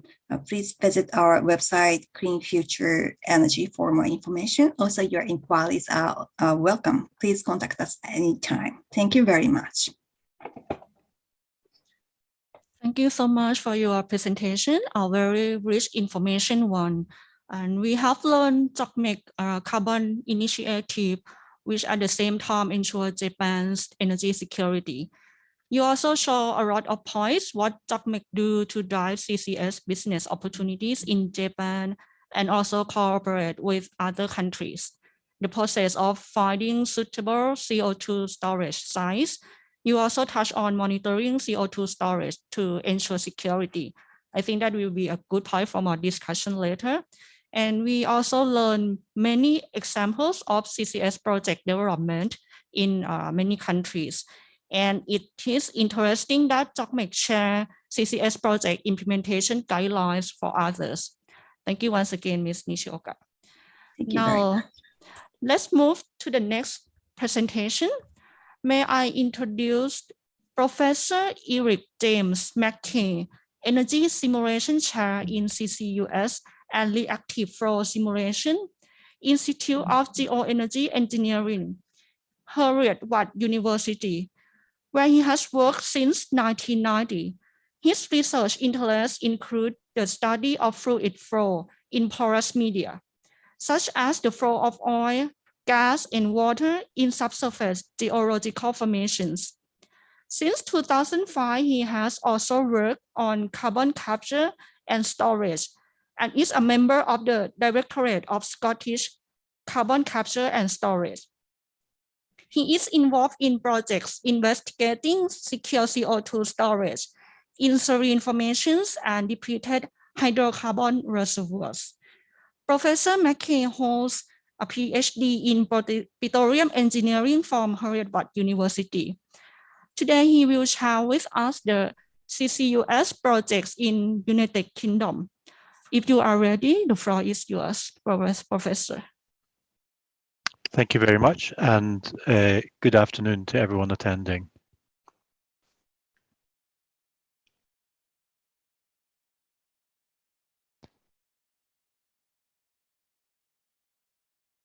So my name is Eric Mackay, and I hold the Energy Simulation Chair in CCUS and Reactive Flow Simulation at Heriot-Watt University. Next slide, please. So today I just briefly want to introduce to you some of the concepts around carbon capture, utilization and storage and a number of projects that there are worldwide today. And then I want to talk a little bit more focused on the UK and the energy policy 10-point plan that was published by the UK government in 2020. And I'll mention CO2 sources onshore, mainly in the UK, and the storage potential that there is offshore. And I'll give an example of the East Coast cluster, an example of cluster arrangements that are being planned for supply of CO2 ahead of storage offshore. And then I'm going to talk a little bit about CCUS in a mature oil and gas basin, such as the UK continental shelf.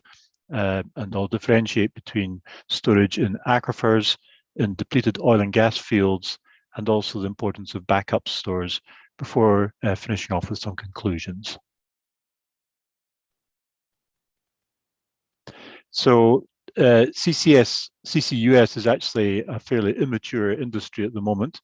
There have been over 140 CO2 enhanced oil recovery projects dating back to the 1970s across the world, the majority of them in the United States. But these have had the primary objective of producing more oil. So they demonstrate that CO2 can be injected into the subsurface. However, there's only been about 20 enhanced oil recovery projects where the source of CO2 has been anthropogenic. And one of the stated objectives, as well as increasing oil recovery, is specifically the storage of CO2. And in fact, there have only been 6 industrial scale storage projects in saline aquifers, 2 in Norway, 1 in Algeria, 1 in the United States, 1 in Canada, and 1 in Australia. And so to date, there's less than 10 million tons a year of CO2 being injected into saline aquifers as part of CCS projects. Next slide, please. So in 2020, the UK government announced a 10-point plan with its target of net zero carbon emissions by 2050. And this energy plan included a number of features. So they wanted to grow the UK's offshore wind capacity to 40 gigawatts by 2030, and in so doing abating 21 million tons of CO2. And you can see around the coastline in the small turquoise coloured dots the sites of present and future planned offshore wind farms. You can also see off the coasts, particularly of Denmark and Germany, that Europe has been developing quite significant numbers of offshore wind. So that's probably been the area of energy generation that's seen the greatest growth. The next part of the plan was to introduce low carbon hydrogen, and a lot of that hydrogen generation would be what was called blue hydrogen, which is from a process called steam methane reformation. To be blue, it must this process generates CO2, and so this for this to work, there must be carbon capture and storage to take that CO2 and store it. And in the process, it is expected that this, if it includes CCS, would be able to provide a saving of 41 million tons of CO2 as part of the process. There's also a growing amount of nuclear power generation. So you can see in the light green turquoise with a simple onshore, those are the existing nuclear power stations, and then the darker green ones, new planned ones around the coast of the UK. There's also plans to grow cross-border electricity transmission. The grey lines you can see on the map crisscrossing the sea are interconnectors, and the red lines are new planned ones. So actually, the plan is for Europe to be much more interconnected, and for power to be shared between countries depending on supply and demand. But importantly, the UK government is also planning to invest £1 billion on developing CCUS in the UK. And they plan to do this by supporting the development of what are called 2 clusters by the mid-2020s, with a further 2 clusters in the early 2030s, with the objective of capturing something along the lines of 10 million tons of CO2 per year and injecting it offshore. Now, I'll mention more about the concept of these clusters in a moment, but you can see that there are green circles. There are about 5 green circles, 5 or 6 large green circles. These represent areas of high CO2 density in the industry in the UK. So if we move on to the next slide, please, then we can talk in a little bit more detail about these clusters. So the Scottish cluster is one that we based up at the top there at St Fergus, and also from the central belt of Scotland further down. And that cluster would be aiming to capture something like 9 million tons of CO2 a year, and pumping that CO2 offshore into the section of the northern North Sea and the central North Sea in between Scotland and Norway. And there we will see that there are various saline aquifers available, and also depleted oil and gas fields. So in fact, this is a zone where most of the UK's oil production has come from. Then further down, there's something called the East Coast Cluster, and that will be based collecting CO2 from industrial sites around Teesside and also from Humberside, and that would be the biggest of the clusters. So it's an area of heavy industry there, and the plan there would be to produce and inject 27 million tons of CO2 per year. And in fact, the UK government has identified this as a track 1, so it's leading in the competition to gain access to some of this £1 billion that has been promised for investment.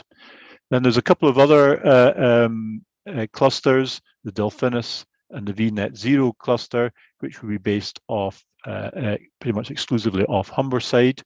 There's also a potential cluster in South Wales, where there's quite a bit of heavy industry. And then the final one's a HyNet cluster off Merseyside, which would pump CO2 into a depleted gas field in Liverpool Bay. If we can move on to the next slide, please. Thank you. So how does a cluster work? So as I mentioned, the East Coast cluster would be the largest, potentially collecting up to 27 million tons of CO2 per year. And they have identified, listed here, 25 possible industrial sites that could contribute. So there would be a pipeline, or perhaps even multiple pipelines, that would connect all of these sites and gather all the CO2. Some of them are from power generation, so 6 of them there from straightforward power generation projects, 4 planned from projects that are planned to generate blue hydrogen, and then various other industrial carbon capture projects. So industries such as cement and generation of creation of fertilizers and so on are all fairly CO2 intensive. And so there are approximately 25 potential carbon capture sites in the vicinity, and these will all be connected up by a pipeline. The CO2 would then be pumped offshore into, in this case, a depleted gas field. If we move on to the next slide, please. So talking about depleted gas fields, the storage resource is in a mature oil and gas basin. So what's the significance of this? Well, there's certainly a certain amount of logic to storing CO2 where hydrocarbons have been stored over millions of years. So we know that the geological structures are there, capable of holding the CO2 permanently locked away in the subsurface. The economics can help, as we'll mention in a second. There's already infrastructure there, so there's a lot of cost savings that can be benefited from by injecting in a mature oil and gas basin, compared to starting in a completely new zone where there's. So what are the advantages of injecting in the basin? Well, there's knowledge of potential storage sites. We know that the geology and the structures have been able to hold buoyant hydrocarbons in the subsurface for tens of millions of years. There's data, so there's people have been drilling wells and producing hydrocarbons, and so they've been gathering data about the subsurface. There's infrastructure, so there are pipelines, there are platforms, there are wells. Now, not all of these are suitable for CO2 injection, but some of the infrastructure is still available. So this picture here, we can see some pipelines going from St. Fergus, which is off the northeast coast of Scotland, going out to these existing fields, which are identified in the kind of pinky color. So these are currently oil and gas producing fields, and so it's possible to reverse the flow in these pipelines and to inject CO2 out to these systems once these pipelines are no longer required for oil and gas production. Indeed, some of these pipelines are currently mothballed.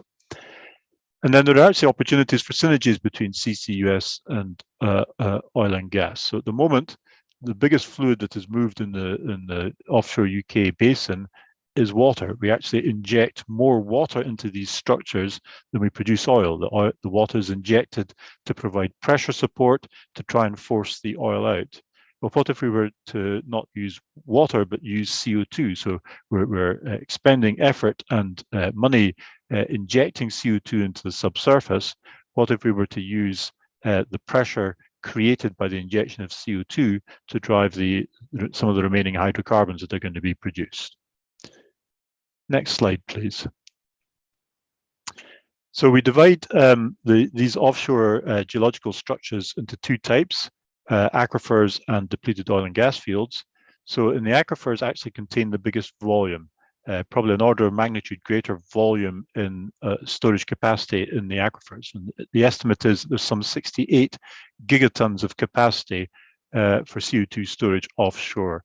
And the figure on the right is from a database that has been generated, and the website is there to collect all of these, all of the information on these potential storage sites. And that database has estimated some 68 gigatons of storage in the aquifers. The aquifers are rock structures, porous rock structures, which are currently filled with brine, with water with a certain salinity. Could be anything slightly fresher than seawater up to being saturated with salt, which is 330,000 total dissolved solids, and are usually fairly normally pressured, i.e. they're at hydrostatic pressure. All the rock above is assumed to be water saturated, and so there's a column of water above these. And typically these will be between a kilometer and 3 kilometers deep in the subsurface. The advantage of the aquifers is that they haven't had so many holes drilled in them, and one of the risks with CO2 injection is of leakage. The aquifers have had fewer holes drilled in them compared to oil and gas fields, which will have obviously had producing wells drilled through them. The disadvantage is that they're less well characterized because there's less interest taken in them because they haven't contained valuable hydrocarbons. If we can move on to the next slide, please. So the depleted oil and gas fields are much better characterized. There's more data, higher density of data, and we also have simulation models where we've simulated the flow of oil and gas and water through these systems. So these same simulation models can be adapted to simulate the injection of CO2. The fields are filled with oil and gas and brines. The oil fields are typically at close to the initial pressure, but the gas fields have been depressurized. That means they're at lower pressure, and that would make it easier to inject CO2 into them. And so the gas fields are actually the current favorites for funding with the UK government, because they're known to have contained gas over tens of millions of years, and they're currently at low pressure. And so there's greater potential for CO2 injection into them. Also, gas is very compressible, and so it's when you inject CO2, you have to displace whatever fluids are present already in the system, and it's easier to do that with gas. So there's a question around the timing of CCS and the potential to inject CO2 in or near these gas fields, even possibly before they reach the end of their production. Leaving it for a long time after the end of production means that these systems will be decommissioned. They must be decommissioned by law at some point, and that would represent a lost opportunity. Next slide, please. So it's important to consider having backup stores. So I've already shown you a picture a bit like this, which is looking at the CO2 injection into possibly into the what's called the GoldenEye field along an existing pipeline. So the GoldenEye field is a gas-producing field that has stopped production. But it's also important to consider what happens if something goes wrong with your injection storage site, or what happens if your storage site is incredibly successful and eventually you fill it up, but you're still producing CO2. An important concept, therefore, is to have backup stores. And in a province, a mature oil and gas province like the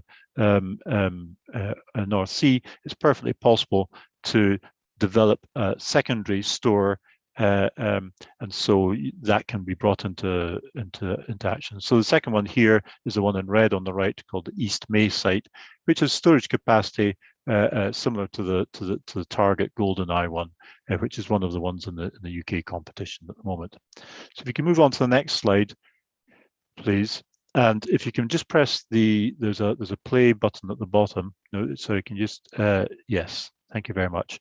So this is showing that on top we have a vertical cross section, and on the bottom we've got a plan view of CO2 injection. You can see the CO2 migrating through the system, and it's being held down by traps.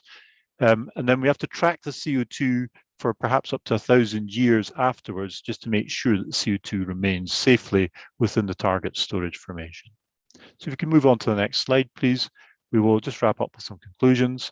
So we can say that CCUS is still very much in its infancy worldwide, but CO2 has been injected into the subsurface for over 50 years.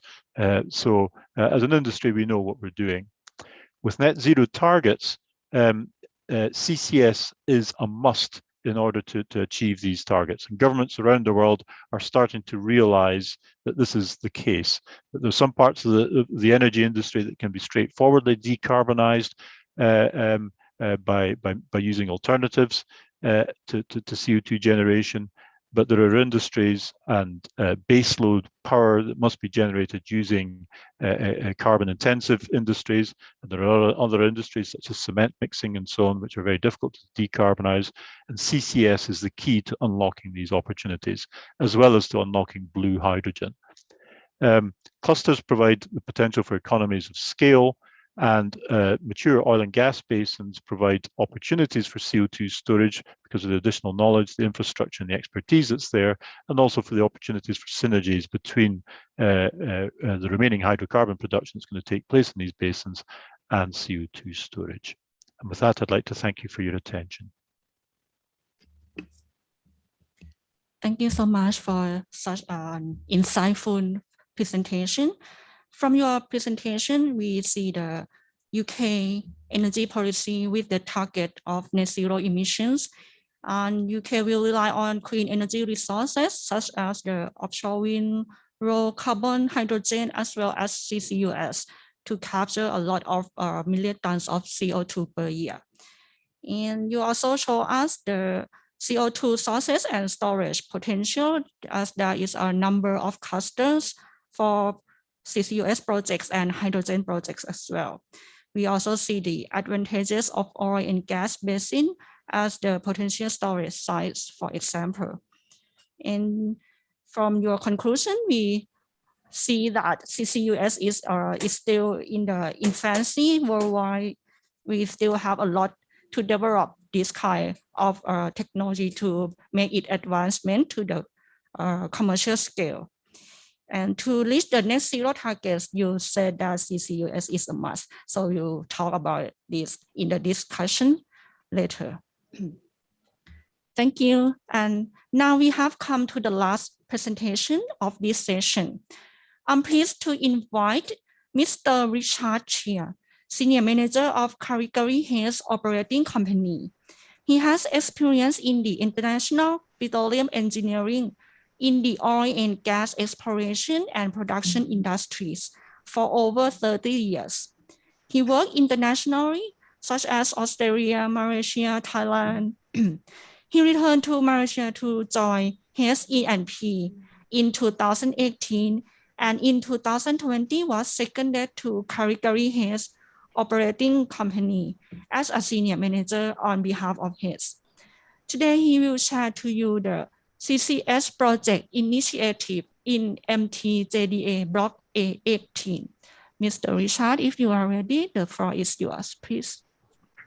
Thank you very much for the introduction, and good afternoon, ladies and gentlemen.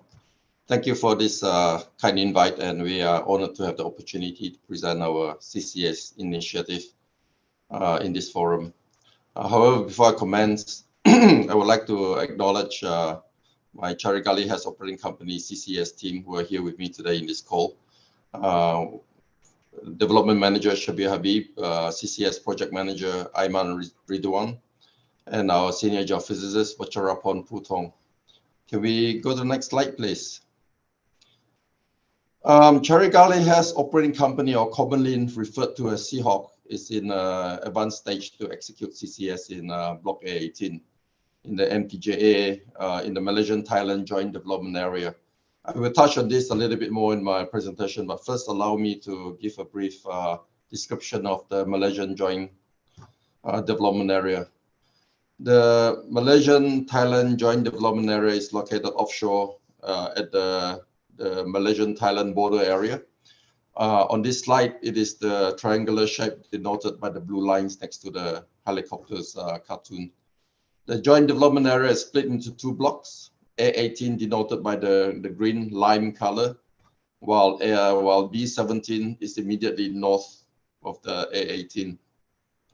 The act to give effect on the establishment and operating of the Malaysian Joint Authority was enacted in 1990, where both countries agreed to collaborate in the exploitation of hydrocarbon resources in this area for the benefits of both nations. Now, for today, my Charigali Hayes operates in A18, and the presentation will focus on the Block A18.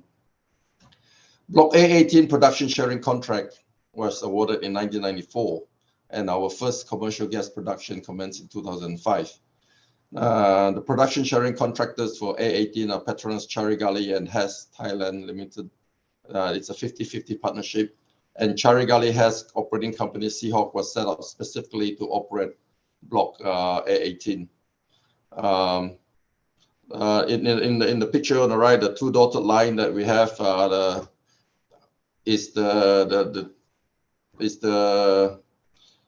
where our offshore crew mob from. The Thai employees will mob on from Songkla, whereas the Malaysian would mob from Kota Baru in Malaysia. Our headquarters for Charigali Hayes headquarters is in Kuala Lumpur, and our supply bases are in Tok Bali and Kemaman. The gas produced from Block A18 comes from 5 main fields, and we produce about 1 BCF a day.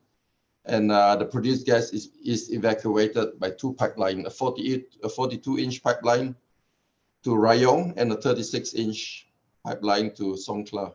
To date, we have produced from these 5 fields, we have produced over 4.5 TCF and over 40 million barrels of condensate.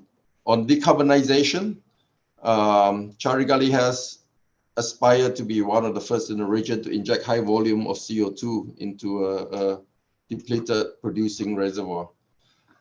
A bit of background as well. About 13 years ago, in 2009, Carigali has, together with our regulator MTJ, embarked on a CO2 injection or sequestration study back then. And however, that stage, this option was not very feasible at that time.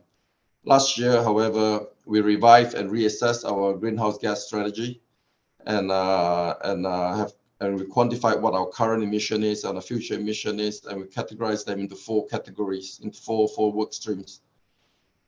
The first one is emission from pyramid gas. This is the biggest contributor in our company, amounting to about 60-65% of total emission. From fuel, which is used to generate power for equipment, power for our living quarters offshore, and so forth. This is about 30%.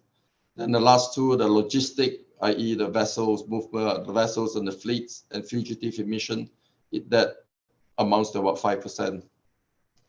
Our data clearly shows that to have any meaningful impact to decarbonization, sequestration of the pyramid product is required, and the time is right. The time is right now for CCS. So I guess the question is, what changed since 2009? There's a few factors that has made it more conducive now as opposed to then. The reservoirs now are depleted. We have produced over 4.5 TCF, and these reservoirs are typically thick, blocky, continuous reservoirs. They're not compartmentalized at all. And in 2017, we had a booster compression platform installed. And when we designed the platform, we had room to add another compressor unit, and that could be used for this compressor to be installed in the future. The space to install this future compressor could be used for example, sequestration. Next slide, please. Okay, our facilities have most of the required equipment in place for the CCS scheme, as Professor McKay was talking about oil fuels early on CCS. Allow me to take you through this slide, take you through this photograph. This is an actual photograph of our Chakrawala facilities, which is sitting directly above our Chakrawala field. Our facilities are designed for high CO2 gas stream. Under the production mode, we produce from our wellhead platform, which is the structure on the left, and the gas then is then processed at the central processing platform, which is the third structure on the left. On the processing platform, there is a CO2 removal system in place already, and the produced gas needs to pass a dehydration unit first to get the gas dry before into the CO2 removal unit. So the gas that comes out then that we capture then later is the dry CO2 gas. One of the biggest costs in CCS is the need to install a CO2 removal system. But since this equipment is already in place in Chakrawala in our Block A18, this cost, the cost to capture carbon from our hydrocarbon stream is minimal for Seahawk. From the CO2 removal system, the hydrocarbon gas is now within the gas sales specification, and then those goes through the 2 pipelines I mentioned to Rayong and to Songkhla. While the removed or captured CO2 is then flared or vented via our pyramid flare stack, and you see it on the third structure on the left. There's the flare. There's a little flare on the top of the top of the structure on flare boom. That is our pyramid flare stack, that the CO2 being fled. So now when we want to talk about CO2 reinjection sequestration, we have dry high H2S gas content. So what effectively is captured, we divert it, bring it to the compression unit, and then the gas gets recompressed, and then it gets piped into the wellhead platform and get injected into our reservoir, which is directly below the wellhead platform. The existence of the compression platform with space for a new compressor also saves us a lot of cost in pursuing the CCS scheme, because we do not need to build a platform or structure for compression. That helps us with our overall costs. So and the shallow and the reservoirs that we inject into are known, as Professor McKay talked about early on, because we are producing from the reservoir. We have a lot of data from that. We have characterized the reservoir.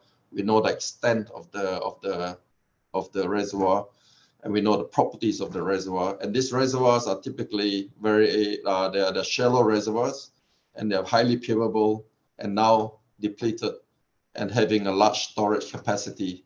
In this particular field itself, one of these fields is about 1 TCF of storage capacity. The reservoir condition, i.e. the reservoir pressure, the reservoir temperature, are also conducive for our CCS, because it is conducive for supercritical or dense phase injection, as would be required when we do our sequestration, injecting CO2 into the reservoir. Can I have the next slide, please? Thank you. Our ongoing CCS feasibility studies is now nearing completion. We should be finishing that within a month or so, a month or two. Our CCS plan is to go for a phase development approach, starting off with a phase 1 or pilot, with the possibility of injecting our first CO2 molecule, possibly in the 24, 25 timing, because of the facilities are generally available and ready to be used. The critical timeline for our CCS at the moment is the lead time in securing a compressor. We have to go through a host of things that we need to before we actually have the compressor in our yard to be installed. However, our end game on the phase 3, we would like to secure, we like to sequester a significant amount of CO2 into these reservoirs. So therefore, if we look at the cartoon chart on the right, we're taking our first step to do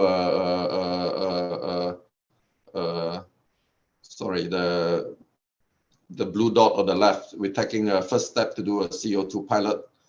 We want to inject. We're talking about probably about 2 million ton per year, which is about 20 from Professor McKay's talk early on.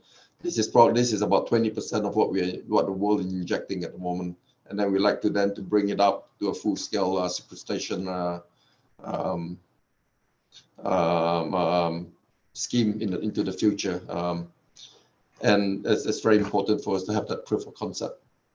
So the benefit of this phase approach is that it allows us to learn the effectiveness of our CO2 injection as we progress, and regulations become more and more developed in this area. This will also allow us to perform a check and adjust on our CCS scheme and requirements that we need to do. So in a feasibility studies right now, what we're doing is that we're focusing primarily on technical aspects only, not so much on the commercial at this stage. And the study is really interesting, and I was just watching some of the simulation of the plume movement in the reservoirs. What Professor Bouquet was showing, it's very similar to what we're doing as well. I don't think there's too many examples in the world right now where we're sequestering CO2 into an existing depleted and still producing reservoir. The reservoirs that we're still producing right now, however, the remaining reserves is depleting, and the remaining reserve is not huge amount. two facts that works in our favor from a subsurface point of view is that we have the seal integrity because this hydrocarbon has been there for millions of years, so that we can ensure that there's containment. And second thing is that we have huge storage capacity in A18. Can I have my final slide, please? Thank you. So in yesterday's session, in the first session, there was a discussion on about carbon pricing or what is required to incentivize CCS, and there was talk about $100 per ton for gas fired. That was quoted. One of the presenter mentioned that carbon price ranges varies from region to region. I think there was Mr. Zhang was talking about that. And an example he provided was in Australia, a carbon credit of Australian $35 seems to be sufficient for a company in Australia, Santos, to commence CCS. However, I'm not quite sure of the details. I'm not sure whether it was onshore, offshore. And that was very interesting yesterday. So the chart I have on the right-hand side is from WoodMac. This basically illustrates the CCS costs from different industry. My takeaway from this chart is that CCS from power generation, gas-fired is generally costly, ranging $80 to $100 per ton. And for coal-fired, consistent with earlier comment today with one of the panels talking, I think it was yesterday, not today, and he mentioned about $70 a ton range. And for upstream project is generally lower, ranging between 20 to 40. However, for Seahawk, our estimated cost per ton is going to be below $20. Why? Because as I said earlier, we have those facilities, some of the equipments in place, most of them. We also the key one is the removal system. Some of the piping is there, the platform is there, the compression UL platform is there, etc. And the metallurgy wise also we have built the facilities and are designed for high CO2. So our phase one can potentially remove about 2 million tons of CO2 per year. CCS will enable us to unlock. The idea of having CCS is that we will enable us to unlock more hydrocarbon gas in Block A18 that otherwise may not be able to be developed in the future. Why? Because the higher CO2 content, and it'll be difficult to develop those without a CCS plan. This pilot of phase one will provide valuable learning opportunities for application to the other four fields that in A18. And the combined storage capacity in A18 from just these 5 reservoirs at the moment is more than 60 TCF. That concludes my presentation. Thank you, and thank you for your time and your attention. Thank you so much, Mr. Richard, for your comprehensive presentation. We got the overview of the Malaysia-Thailand joint development area where large depleted fields could potentially be converted for CO2 storage. We also see the potential of A18, Block A18 this to the existing infrastructure to support CO2 capture, compression, as well as the reservoir to store large amount of CO2. And you also mentioned about the next step of this CCUS project initiative to further develop higher CO2 assets, and you showed us the opportunities to apply the CCUS in other locations too. And from all of the 3 presentations, evidently CCS and CCUS market will present the dynamic growth opportunities across regions and industrial sectors. And now we have some time left for the questions and discussion. There are some of the questions coming in the chat box and Q&A now. For those who would like to ask more questions, please feel free to type your questions to the chat box. And I try to handle some of them. Maybe I will start with the participants that just raised the hand here. Miss Apuradi, you can ask the question. Please unmute your microphone. Okay. Let me ask for Sakura first. Sakura, you show like you have a guideline for technical already. Let me check what is a guideline do you have?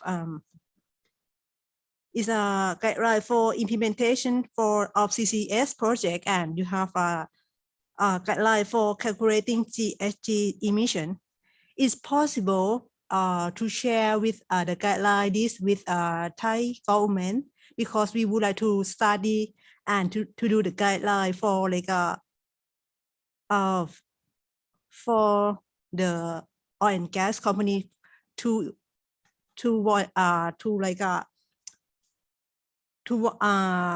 inject carbon dioxide in the oil and gas reservoir. Thank you very much for your comment. Yes, we are glad to do that.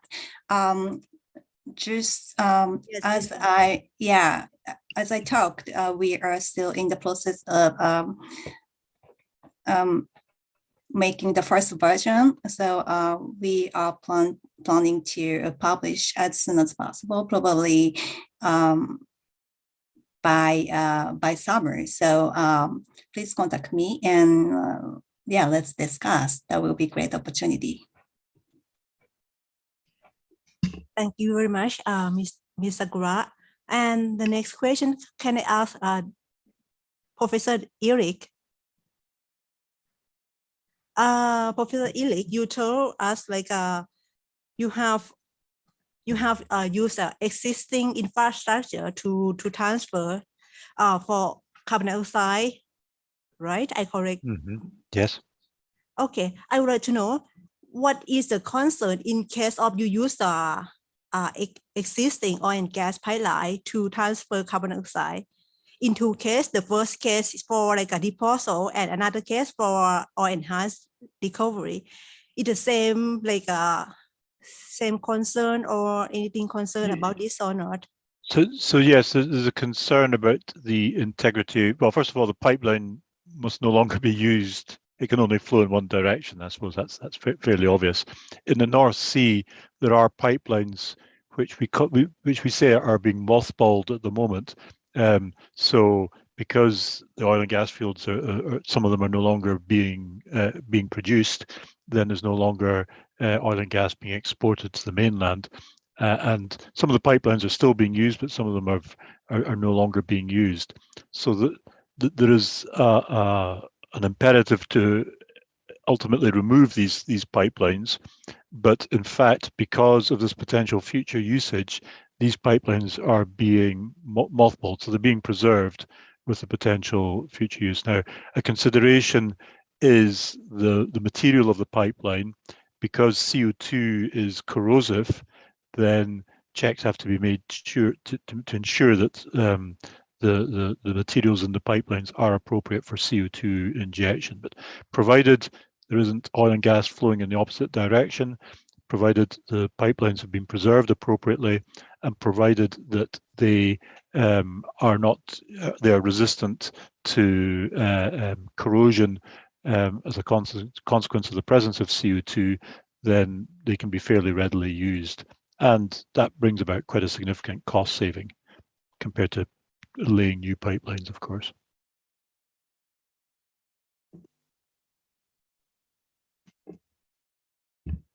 Okay, there are some more questions that I need to handle. The question is that addressed to Mr. Richard. In your opinion, how ASEAN energy cooperation can support private sectors to develop more CCUS projects? Mr. Richard, please. Can you repeat the question, please, again? Sorry. In my opinion. Good.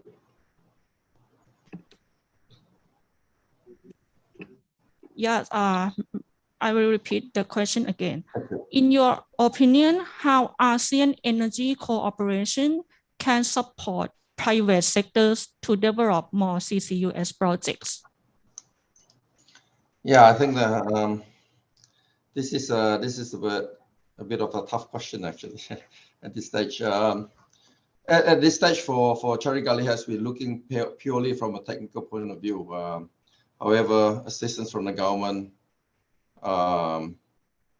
from my personal point of view, only it would help to incentivize some, to have some to help with some incentives to perform CCS, not necessarily in the form of tax or penalty, you know, but for example, maybe in the Block 18 where it's a PAC environment, maybe sharing of I don't know, sharing of carbon credits, similar to the sharing of hydrocarbon production. After all, the key driver for the key purpose of having CCS is to help each other decarbonize the world so that we can slow down global warming. I'm not sure if I answered your question.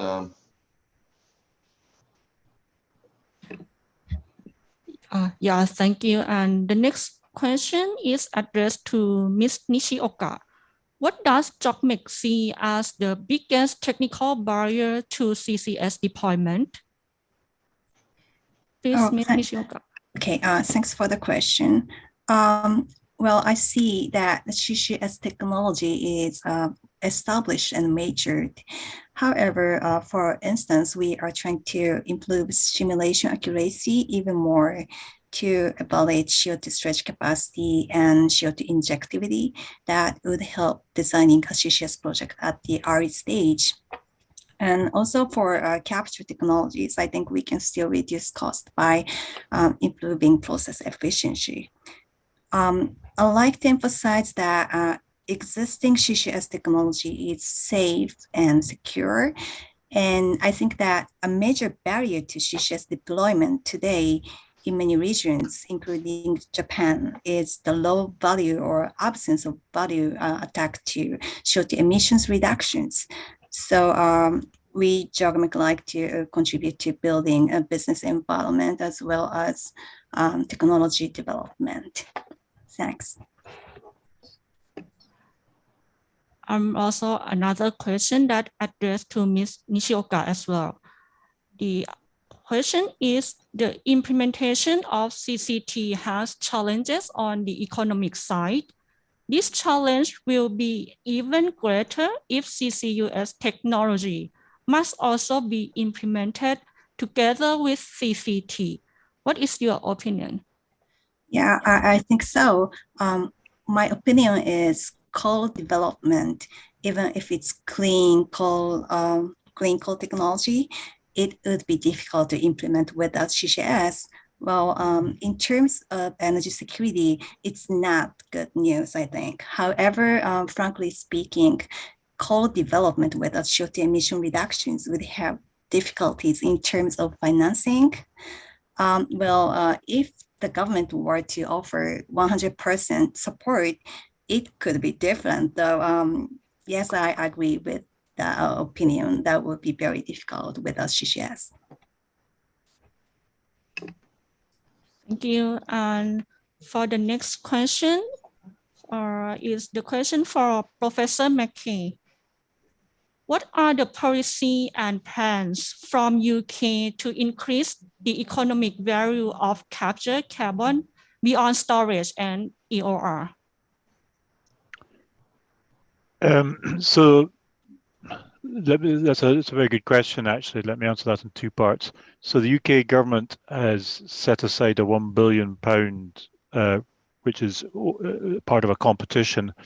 And so this will help with the costs of early projects, and usually the early projects are the most expensive ones. Actually, about a decade ago, the UK government also had a £1 billion competition, which they all of a sudden cancelled. And that was a major negative impact on the rollout of CCUS. However, I think the political fallout of cancelling this competition this time round would be so great that no government would do so. And there's been very wide engagement.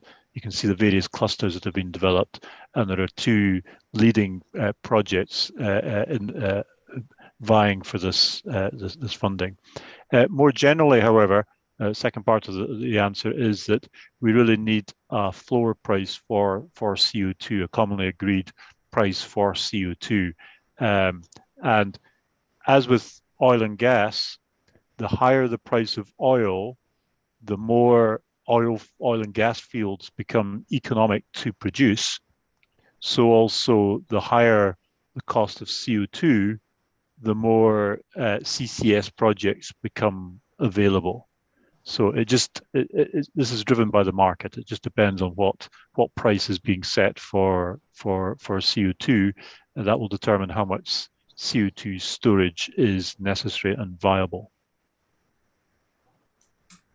Thank you. And we got someone that raised the hand again. Ms. Aprivadi, please. Eric, I would like to know how to make the economic market mechanism work. I saw in many project in UK, you have a cross border to trade the carbon dioxide as well, right? And then you have can take the carbon dioxide from Norway, Netherlands to store in the North Sea. Yes, so the regulations have now been put in place. So CO2 has been treated as a waste product. Actually, until relatively recently, you would not have been able to inject CO2 into the subsurface. You could inject water into the subsurface to produce oil. In fact, you could inject CO2 into the subsurface to help produce oil, but you couldn't just inject it for storage purposes. So the regulations are changing, and the regulations also for allowing cross-border transfer of CO2 are changing. And so projects are increasingly looking at shipping, the potential for shipping of CO2. The economics can be driven by governments. So, for example, in Norway, the Sleipner field, the Norwegian government has set a price on, or yes, a tax basically on the venting of CO2 from that oil field into the atmosphere. And so actually their CO2, their CCS project, injecting the CO2 into the Utsira formation, makes economic sense for them. They would not be able to produce, it would cost more to produce the oil without doing CCS because of the tax that they pay for venting. And also in Brazil, they have oil fields that are 300 kilometers from the coast. They are not allowed to vent the CO2 by their government. So the only way they can produce that oil is by having capture plants on the offshore oil platforms and re-injecting the CO2 into the subsurface. It would not be economically viable for them to transport that CO2 the 300 kilometers to shore. So governments can place regulations in place, put regulations in place that force the hand of companies in a sense from an economic perspective, and they're left with various options, and sometimes CCS is the cheapest option. Okay, thank you, Eric. Richard, do you have an idea to be a hub or use the model for Aecon and TSI in the Malaysia or not? Yeah, a hub, something like the Northern Lights and what Professor Michael was saying. There's huge potential there in A18 because we do have the storage capacity, and it's important to. That's why it's important for us to execute our phase 1 for the proof of concept. We need to continually work closely with our regulators, MTJA, on this business and commercial model, and requirements for our carbon credit certification and so forth. But CCS in this region, in our region, is in its infancy worldwide as well now. But there was so much potential going forward, and I can see this is only we're all here. We're very lucky to be discussing it. I can see this going to this is the future going forward to decarbonize the world. Coming back to your question, the immediate potential for us, could be within our JDA area in the northern block, B17. We could talking about hubs or something like that. That's within border. Then you talk about cross border. That's something else that the government and the NPJA needs to have business and commercial model to how they would regulate something like that, I think. You mean like if you would like to cross border, right? This you have to do the you would like to get the regulatory support, right? We must have regulatory support from MTJ and from the Thai and Malaysian government, of course, as well too, because this is a joint development area. We need that regulation on both nations, from both nations. I think just listening to the discussion and also in the OTC that was happening here last week, there is a lot of progress going this direction, and governments worldwide, and certainly Malaysia and Thailand, certainly the wind is blowing in the right direction to get these things going. And I think if the will is there, we can make miracles, and I think we can we can do a lot of things that we are talking about now that could happen in the near future. But regulation needs to be in place, and that will develop very quickly over the next couple of years, I guess, between both nations and our regulators, MTJ, which will, I'm sure, abide by the what do you call it, tech advice from both countries.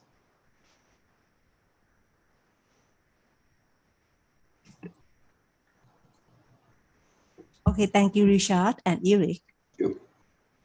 Okay, for the next question, this is for Ms. Nishioka. Based on monitoring and model calibration, refer to your slide on the 5th page. CO2 migration with seismic were considered as factor for CCUS direction. How is the seismic motion will affect the existing CCUS area? And what is the control measure if it happens? Okay, there is CCUS feasibility projects in northern part of Japan, the Hokkaido area. That project is called Tomakomai CCS, which is operated by Japan CCS. And the interesting thing is actually there was big earthquake occurred a few years ago during operation, and we actually found no effect in the area. And another thing is we can set a kind of sensor or signal to detect earthquake. So it's possible to stop operation just before earthquake occur.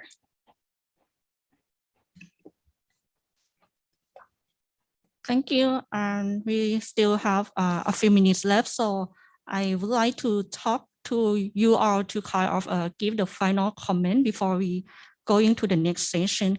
I would like all of the speakers to share your view on, as you have the experience directly or maybe indirectly in developing the CCUS projects.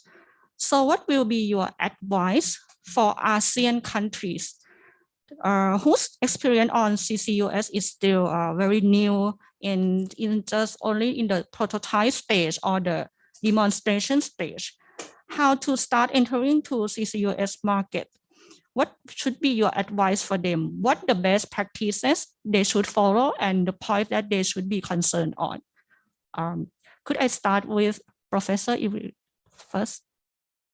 Sure, it's a very good question. Asking academics to give advice is always a very dangerous thing to do. Like Richard, I'm very optimistic about the future for CCS. I've been working on it for 15 years now. I went through a phase maybe 7 or 8 years ago of being quite pessimistic. There was a lot of talk going on, but not much action. And I believe that within the past 3 or 4 years, even despite COVID, I'm seeing a significant change in attitudes. And I think I would say that CCUS is inevitable. So it's a very good question. What should we be doing? Look, we're all pretty much in the early stages. As I mentioned, there are only 6 projects worldwide doing industrial scale CO2 storage in aquifers. So yes, Norway is probably the country that's leading in this respect. There's a lot of work in North America, and the United States, and Canada. The UK is still. So my ambition is to be involved with the storage of one molecule of CO2 before I retire in the UK. I've probably got about another 10 years to go before I retire. That you wouldn't think that's a very high ambition, but I think momentum is building. I would say that it requires collaboration. So there's lots of different types of expertise that are involved in very wide-ranging industries. Many industries in the past have been able to exist in isolation, just doing whatever it is that they do and doing it very well. With CCS, you're having to connect up lots of different industries, and so there has to be a lot of communication between the companies that are emitting the CO2 that will need to be capturing it, between those companies, the companies that will be involved in the transportation, and the companies that will be involved in the injection and storage projects. And so there needs to be a lot of understanding of what each other's needs are. But ultimately, economics will drive everything. And where there's the economic incentive to do it, I think it will happen. So I think the thing that people need to be doing is, in a sense, getting out of their comfort zones and learning about. I've learned a huge amount from a background working in an oil and gas industry. I've learned a huge amount about energy and other onshore-based industries that are generating CO2, and I think that is that kind of learning, and you know, I believe they've also learned quite a lot about the subsurface in the process. Something that probably at the start of their careers they didn't think they would ever be dealing with the subsurface. So I think maybe as an academic I'm bound to say this, but I think it's absolutely key to get out there and try and understand the other bits of the chain in order to make CCS a useful tool in our efforts to battle climate change. Thank you so much. And may I also hear the view from Mr. Richard, please? Yeah, indeed, very good question, and fully agree with Professor McKay there in the thing that in its yeah, CCUS is infancy globally. We have the opportunity here in Asia to actually get up the learning curve very quickly and be part of that, be part of the world leading in CCS. That there is a opportunity there. As Professor McKay says, economic is key. That is very true. However, I also believe that in terms of we have the opportunity now to set the right regulations in place, and the regulation to me, it should be it's a joint journey together, learning a little bit together, and then see how we can work this together to make it an enabler to get CCS going. It's yes, at the end of the day, economics drives it, and there's two ways to drive the economic. You can either make it very expensive to extract oil and gas, or you can actually because of the CO2 content, or you can have some sort of a form. I'm not quite sure what that look like right now, but there's ways of making it more attractive, and it can be it's a win-win situation where the operators and the regulators can benefit for the better of for the world. Okay, thank you.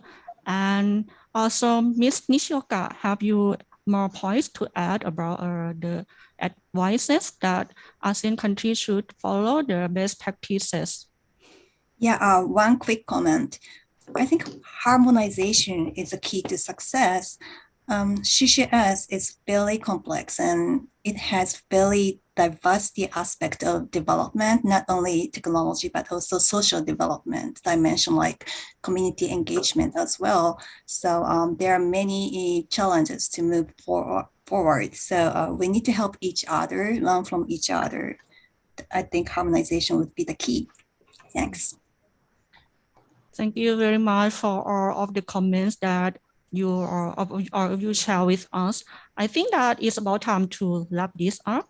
From our discussion that is very fruitful today, I would like to sum up that carbon capture, utilization, and storage is considered as one of the key pathways to achieving the net zero future, but high-level political ambitions of the governments need to be translated into project investment reality so that we will avoid the climate change and meet the sustainable development goals for the world's population.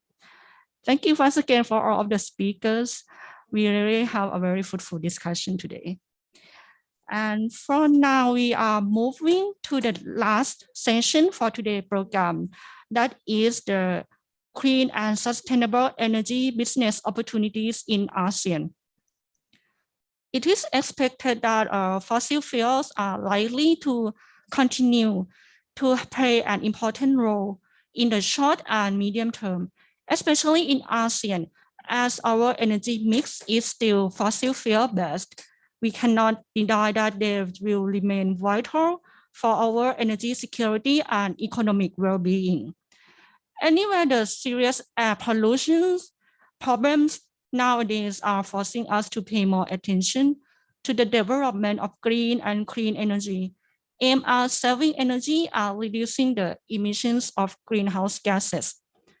Then there comes a technology called carbon capture, utilization, and storage, or CCUS, that can capture carbon dioxide emissions from power generation, from industrial processes, to use as the resource to create the valuable products and services, or to store it permanently deep underground. As a result, it will have a key role to play in decarbonization and address the challenge of global climate change. For this session, we are honored by a total of 4 speakers who will come to discuss, exchange views and ideas on the role of this technology in this energy transition era and its business opportunity in our region. Each speaker will have 15 minutes for their presentation, and after that, we will open the floor for discussion and Q&A later.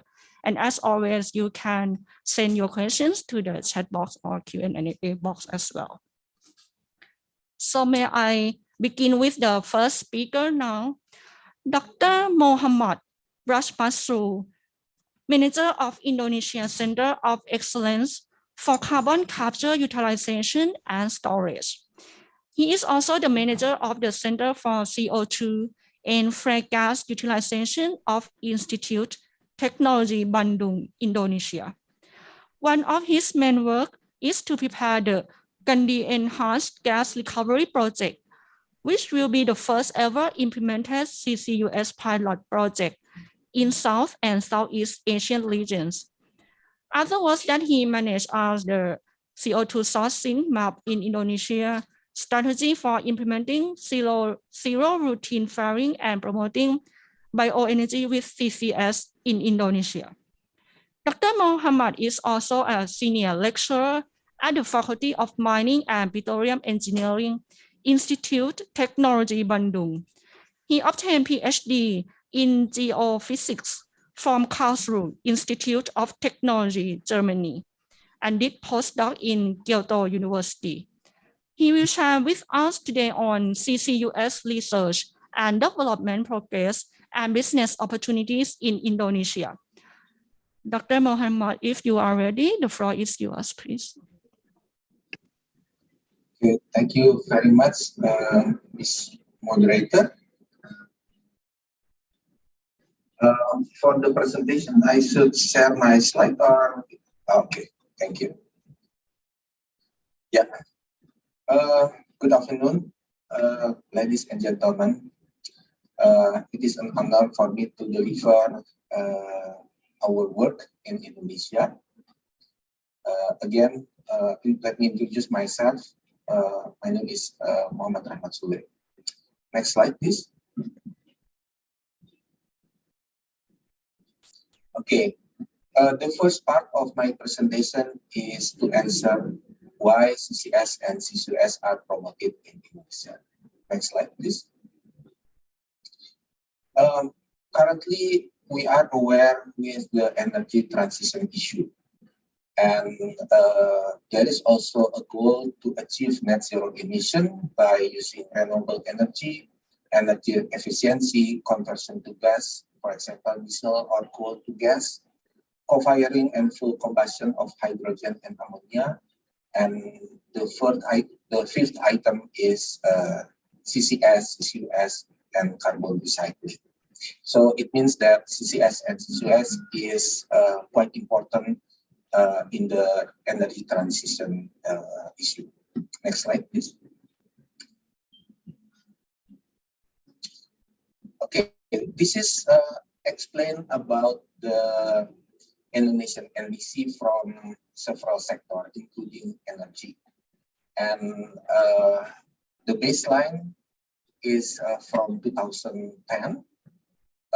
From the energy sector, in the 2030, we will produce a lot of CO2 if we implement business as usual. So that's why our government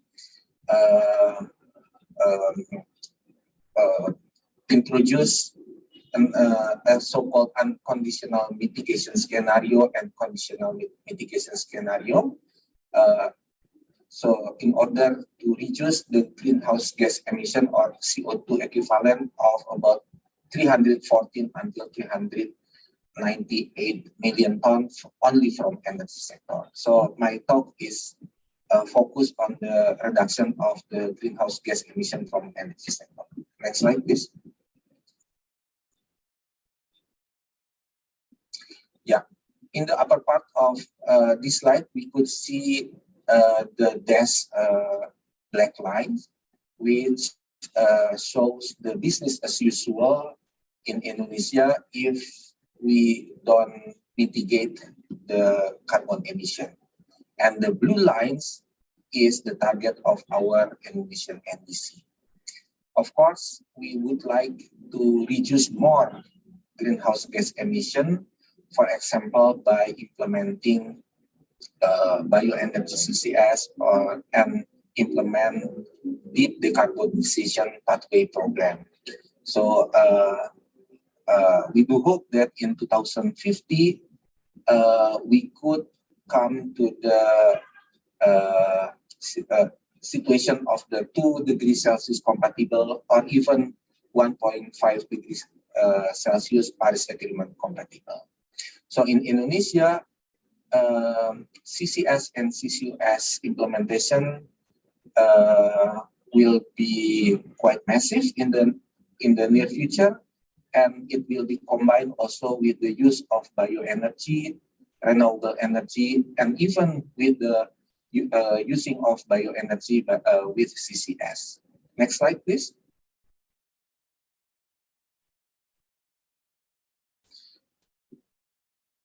On the other hand, the government of Indonesia explained that in 2030, we will produce 1 million ton of 1 million ton of oil per day. Yeah, 1 million barrel oil per day, and it could be achieved if we implement also enhanced oil recovery. So by using AOR, by injecting also CO2, we believe that the remaining oil in place could be obtained. Yeah, so that's why we could maintain our oil production. Next slide, please.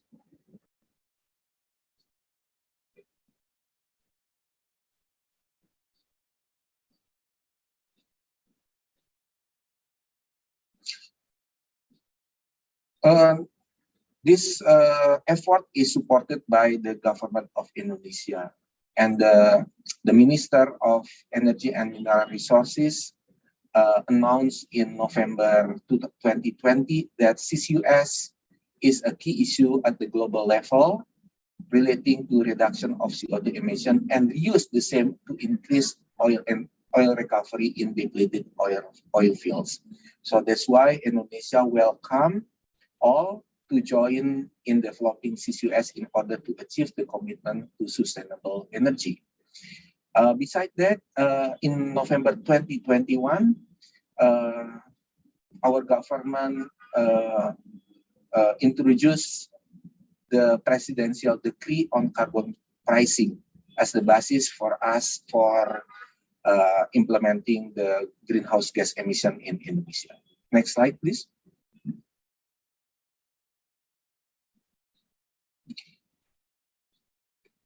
Actually, our CCS and CCUS program is initiated with the study of Gundi project.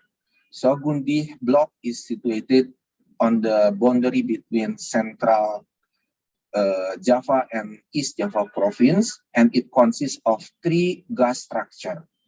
And the production is about 70 million scarf per day for 12 years. Unfortunately, around 21% of the gas is CO2, which is equivalent with 800 tons per day of CO2. Yeah. Next slide, please.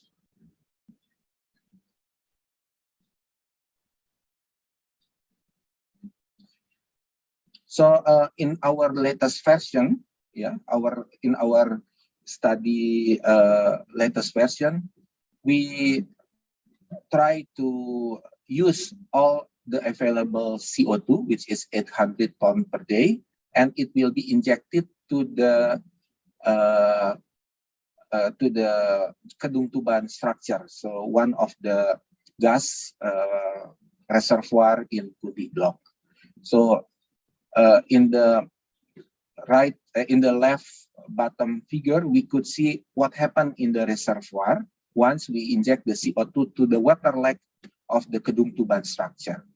So we could see that the breakthrough will be happen, let's say in after 15 years after the first injection, and then we evaluate also the incremental gas production within 10 years of CO2 injection, which is equivalent to 14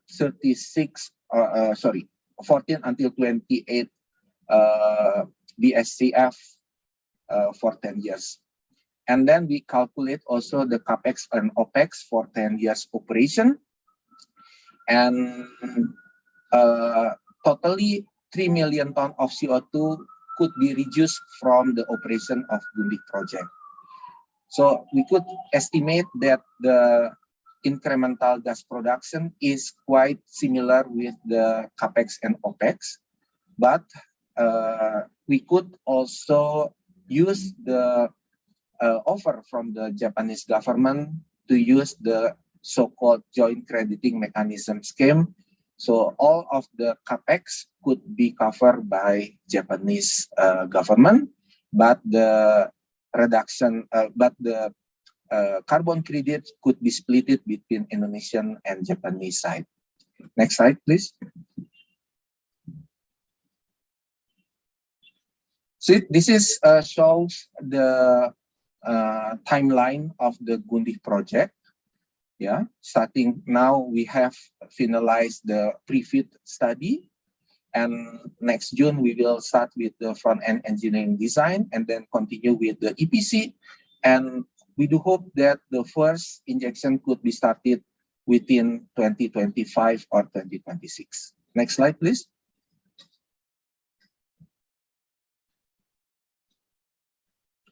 And we have learned also from the study of Tangguh Enhanced Gas Recovery in West Papua.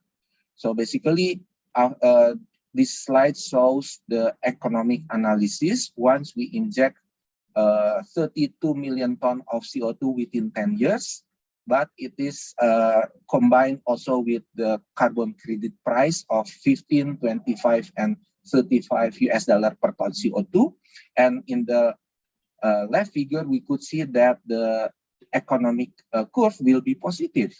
So that's why we think that some CCUS project in Indonesia will not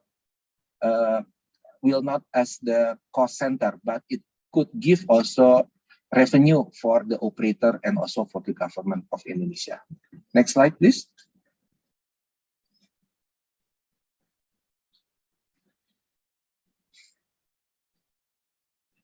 Okay, this slide has been shown yesterday. So basically, several low-hanging fruit CCS and CCUS project is already studied, and the potential for the reduction of CO2 is about 137 million tons of CO2 within 10 years, which is about 35 until 44% of greenhouse gas emission reduction target from energy sector.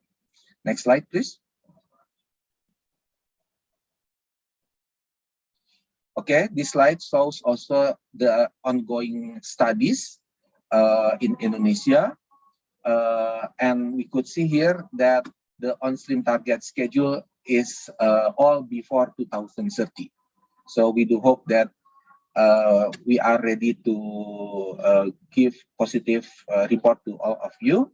And because it is quite urgent, so we try to develop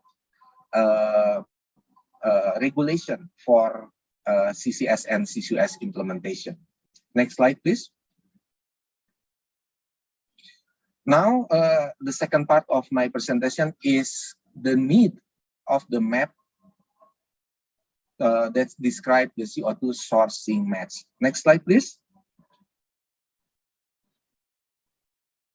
In order to develop this kind of map, we need input data. So we are working together with the government to use all subsurface data and surface facility data, and then we try to develop the system by using GIS. Next slide, please.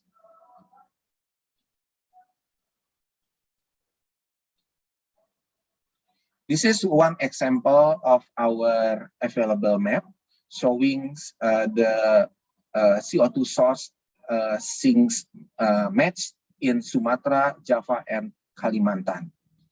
Yeah, the red dots indicate the CO2 source, and green dots indicate CO2 sink.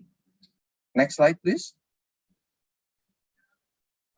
Okay, next slide, because this is a movie, it doesn't work. Okay, next slide, please. Okay, if we zoom the area around South Sumatra, so we could see that the location of the CO2 sources and CO2 sink are close one to the other. So that's why we believe that implementing the CCS and CCUS will be not so expensive in Indonesia. And it could be combined also with the CO2 monetization and also with the incremental oil and gas production if it is related to the CCUS. And then in this system, we could see also the parameter of its location. Yeah. So maybe next slide I could show the demonstration. Next slide, please. Okay, this is similar figure for the East Kalimantan. Mostly the CO2 sources come from the petrochemical industry and also power generation. But the CO2 sinks are located everywhere. Yeah. Okay, next slide, please.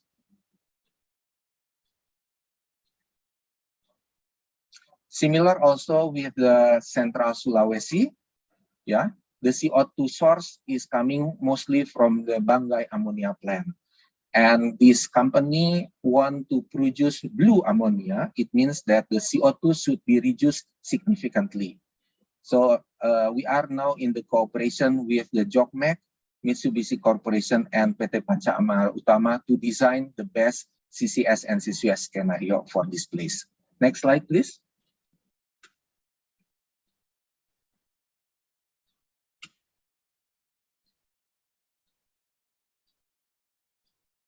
Next slide, please. Okay, I will skip this one. Next slide, please. Okay, next slide, please.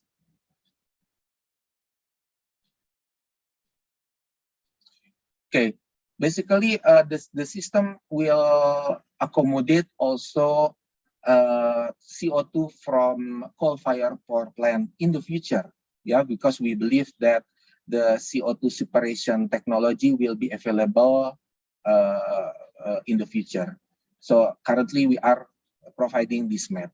So next slide, please.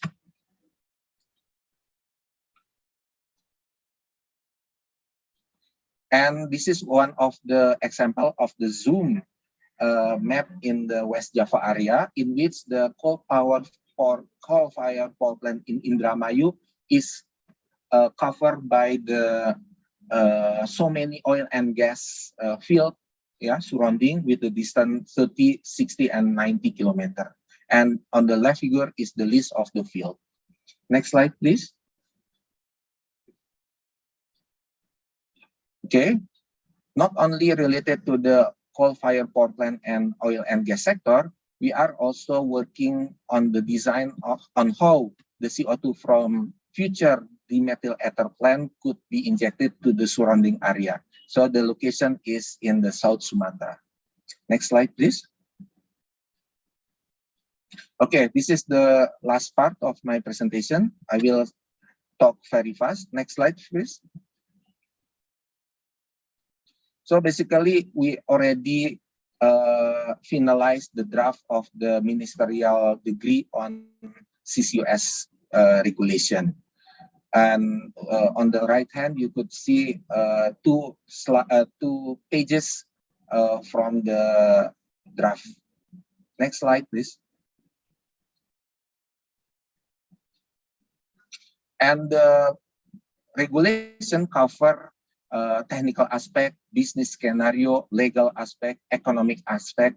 And the team who built this one is from Ministry of Energy and Mineral Resources, from SK Migas and BPMR in Aceh Province, Center of Excellence at ITB from Lemigas, Indonesian Petroleum Association, and also the most important thing is oil and gas contractor.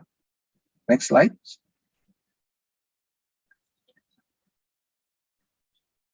Okay, this is the outline of the ministerial regulation on CCS and CCUS. What I would like to mention that the monitoring and MRV is quite important in our regulation. And then the economy aspect is described quite intensive here, and also the opportunity for the third party access. So everything is described in this draft. Yeah. Next slide, please. Okay, I will skip this one because of a lack of time. And this is the final presentation. Capacity building program is conducted by us at ITB. Next slide. So currently we are planning to hold CCS summer school together with IEA GSG. And currently 60 participants are already registered. So they will study at ITB campus. Meanwhile, the tutors come from all around the world. Okay, next slide, please. And this is the activity from last year, in which it could be conducted virtually, and the number of participants is around 250. Not only students but also professionals from oil and gas, mostly from the Southeast Asian region. Okay, that's all my presentation. Thank you very much for your kind attention.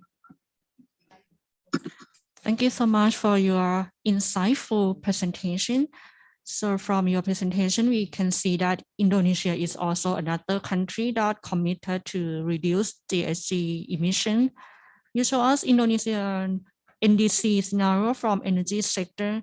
We see the big potential of Indonesia for capturing and utilizing CO2, especially as your government kind of pay attention to this technology. And we also see some of the details of Gundi project from the economic analysis. by injection of CO2, there will be a lot of volume of carbon credit that will be gained, and also further increase the profit too. And it's also interesting that Indonesia is maybe the first one in our region that have the kind of the CCUS regulation that is very a very concrete outcome here. And it's very interesting that the course that I would like to join, maybe if you have later classes in the future. Thank you so much. Now let's move to the next presentation. And I also like to invite the speaker, who is Dr. Salmi bin Samsudin, Senior Manager, Business Development of TNB Fuel Services Malaysia. He has experiences in performing detailed planning, coordination, and implementation of production department work plan, outage management and resource requirement, ensuring operational compliance to quality system, PPA and regulatory requirements, managing the interface with the coal stockyard contractor to ensure the use of the correct protocol for the notification of coal changes and for information exchange. His journal and publications include subbituminous coal blended analysis and SO2 in flue gas desulfurization for different types of subbituminous coal. Today, he will share to you on CCUS business opportunities in Malaysia. Please be invited, Dr. Salmi. Thank you, moderator. Assalamualaikum and very good afternoon. Thank you for the introduction. Today, my name is Salmi. I will talk about carbon capture, utilization and storage, CCUS, business opportunity in Malaysia. Next slide, please. So before we go further, I would like to introduce a bit on our company, TNB Fuel Services Sdn Bhd. So basically, our core business is more to the coal supply, and for sure we are conduct the freight services. We also supply the distillate fuel and LNG. Besides that, we also conduct the technical advisory on the coal combustion blending, market research, trading, and training consultations. So basically, TNB Fuel Services is incorporated in May 1998 by the cabinet decision to formulate as a fuel supplier or trader to the Peninsula Malaysia. So this is a non-profit motivated company and is managed by Energy Commission of Malaysia and monitored closely by the government. So we are the main company supply and trade the fuel for the Peninsula Malaysia. Next slide, please. Little bit on the electricity generation mix in 2019. If we can see, there is a mixed generation in Malaysia in 2019. The major is coming from the coal, it's about 42.8%, and the gas is coming about 40.2%. If we look at the capacity mix in Peninsula Malaysia from 2020 until 2030, is expected the decrease of coal consumption in as electricity generation, and the increase of renewable energy consumption in generating electricity in Malaysia from 9% 2020, and we increased up to 23% by 2030. Next slide. So looking at the CO2 sources or carbon capture sources, we are relating to the coal generating plant, which is forecast yearly consumption about 36 million ton, which is covered about 12,000 megawatt in Peninsula Malaysia. So this is, I think this is the source of the carbon in Peninsula Malaysia. So when we notice that 36 million ton of coal contribute to the carbon to the Malaysian scenario. Next slide, please. So by having said that, we also look at the sustainability of generating electricity by look at the three factors, which is impact to our generation grid. The MBF has to consider the quality, the coal quality, which is we try to minimize the loss of the plant, destruction by providing reliable coal that meet the requirement of the power station, in preserve station's life cycle. The second factor, we also look at the supply security. We also achieve through appropriate supply chain risk management, effective stakeholder engagement and compliance to the legal frameworks. And the last, we also to consider in assessing the market price for the coal and the performance, which is to achieve the affordable and reliable coal supply. Next slide, please. Next slide. So there is a key sustainability concern for the MBF, include the global pressure to decarbonize and transparency in the supply chains. Basically, this key sustainability will impact how we enforce the carbon capture in Malaysia.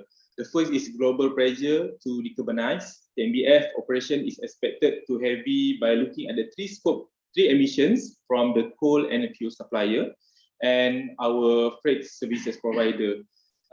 Besides that, we also agreed that there is a decline in demand for energy sources coming from the coal, and increasing the commitment from the countries and cooperation to the net zero emission by 2050, and the phase out of coal power plant and end of coal financing in line with the commitment made by during the COP26. The second, we have to consider also the sustainable of supply chain by increasing the pressure from the investor to ensure better transparency in the supply chain. This compensates the supply impact by the three factors, which is health and safety, human rights, and the environment impacts. We also consider the sustainability by the recent ban on the coal export from Indonesia, where it's a bit away over the stability of the coal supply to the Malaysians. Next slide, please. By looking at the Tenaga Nasional Berhad TNB's commitment to halve its coal capacity by 2035 directly affects our TNBF long-term strategy. This is our commitment to reduce the carbon producing and then to commit to the CCU. By looking at our target by 2025, we build a scale in renewable generation, which is to improve the thermal plant efficiency. We also, by having a TNB's RE, renewable energy, which is target about 8,300 megawatt, with an accelerating of RE investment toward 2050. And then for the next, to 2035, significantly renewable generation growth, 50% reduction in coal generation capacity will be achieved by reduction of coal capacity by 50%. And our aspiration to 2050, we also invest and grow our emerging green technology, including hydrogen and carbon capture and utilizations. By 2050, TNB inspired to achieve the net zero emissions and be coal-free by 2050.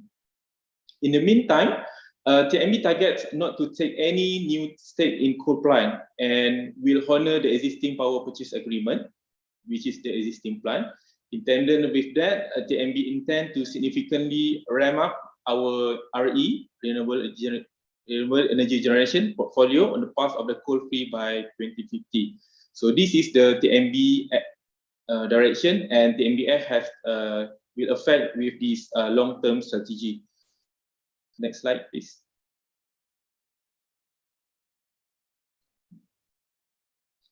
Looking at the global trending in progressing toward the cleaner energy sources, which is solidified through commitment in COP26.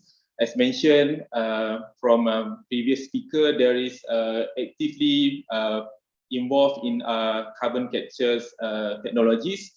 Our neighbor Indonesians, Thailand also involved in carbon capture utilities, where it involved 23 nations made new commitment to phase out our coal out of coal power, including Indonesia, Vietnam, Poland, South Korea, and Singapore. And we noticed that Indonesia signed the Global Coal to Clean Power Transition Statement to consider accelerating of coal phase out by 2040s. So by having this pressure, we also commit and align with this commitment to COP26. Next slide, please.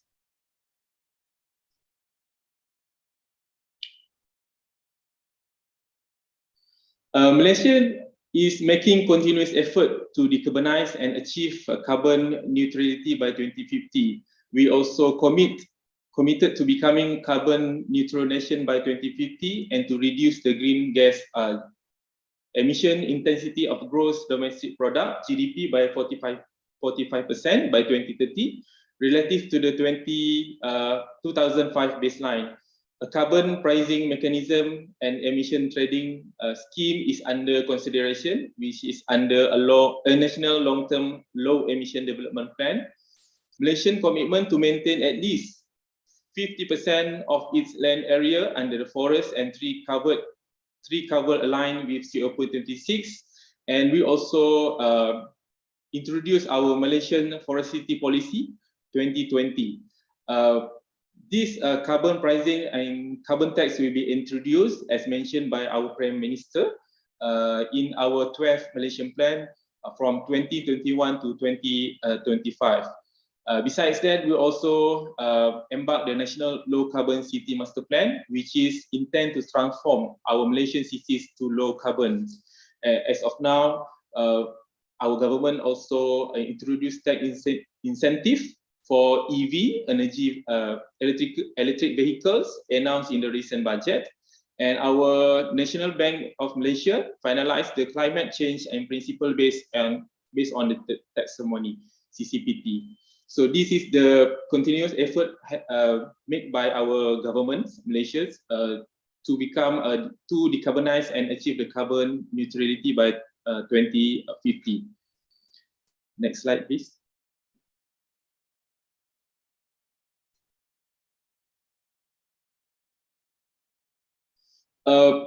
I would like to say there is a legal aspect of CCS in Malaysia. To be honest, for now there is yet to be any law that govern the carbon capture, storage, or injection in Malaysia.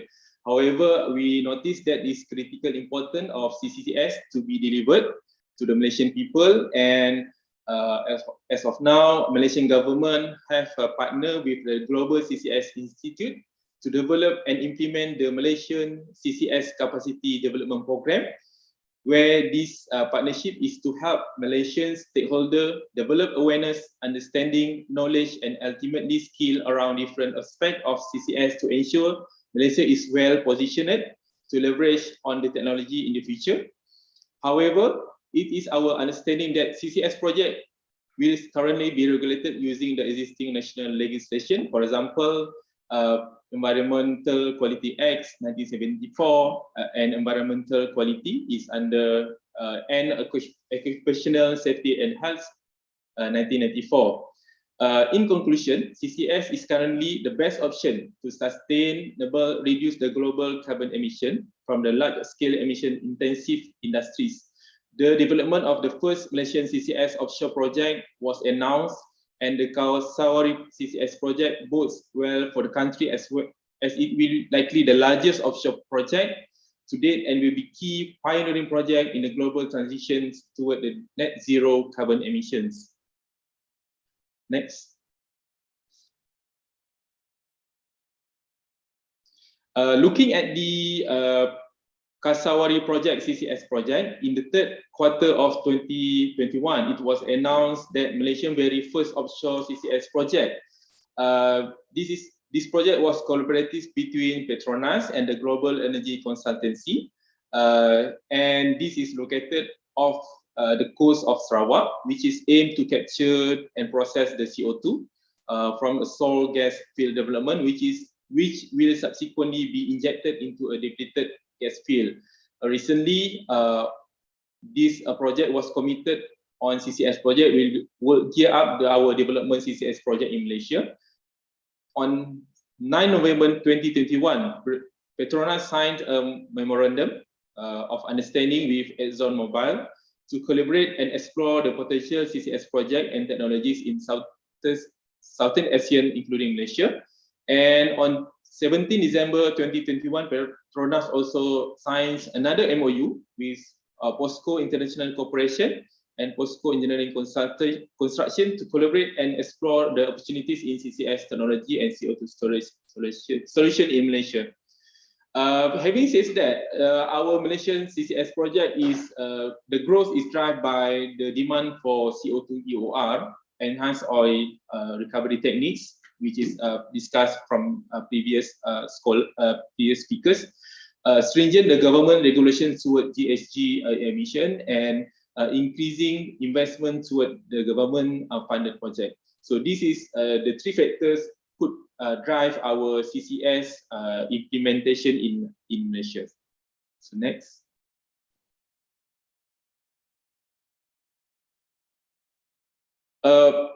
Would like to share opportunity factors for CCUS in a selection Southern Asian country. So basically there is several country in Asia has embarked these several phase, which is look at this Malaysia.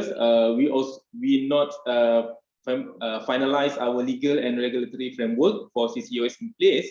However, look at the all countries not having a concrete legal and regulation also, and we also in good phase with another country. Next.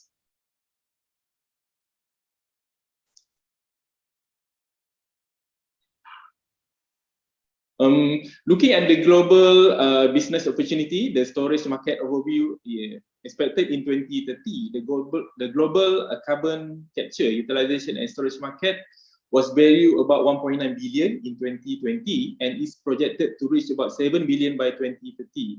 This growth is about 13.8% from 2021 to 2030.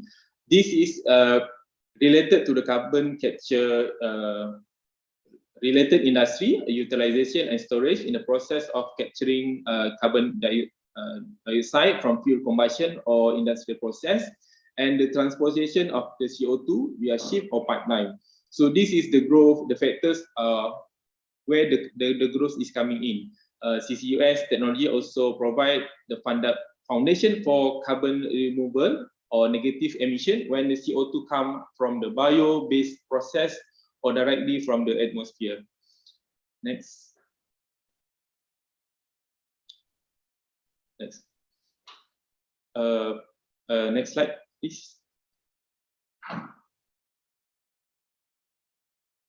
Having said that, besides we looking for CCUS project or CCU project or opportunity business in Malaysia, to ensure our government is and our business is continuously maintained and sustained, the MBF now actively involved in ESG initiative, environmental, social, and governance. We now actively look at these three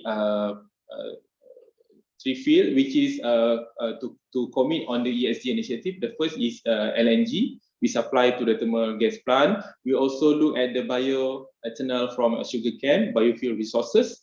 We also have a collaboration with IHI solid biomass. We're looking at the ammonia as a fuel cell to perform a combustion. We also involved in hydrogen is an alternative fuel for combustion process. We also conduct the feasibility study on the bamboo as a clean feedstock, become a bamboo charcoal as a fuel, and we actively collaborate with IHI, coming to the EFB pellets in kind of a biomass pellet in energy resources. Having said that, by waiting for the government enforcement and incentive, we have to look at the ESG initiative to ensure our business sustainability. That's all, I think, from me.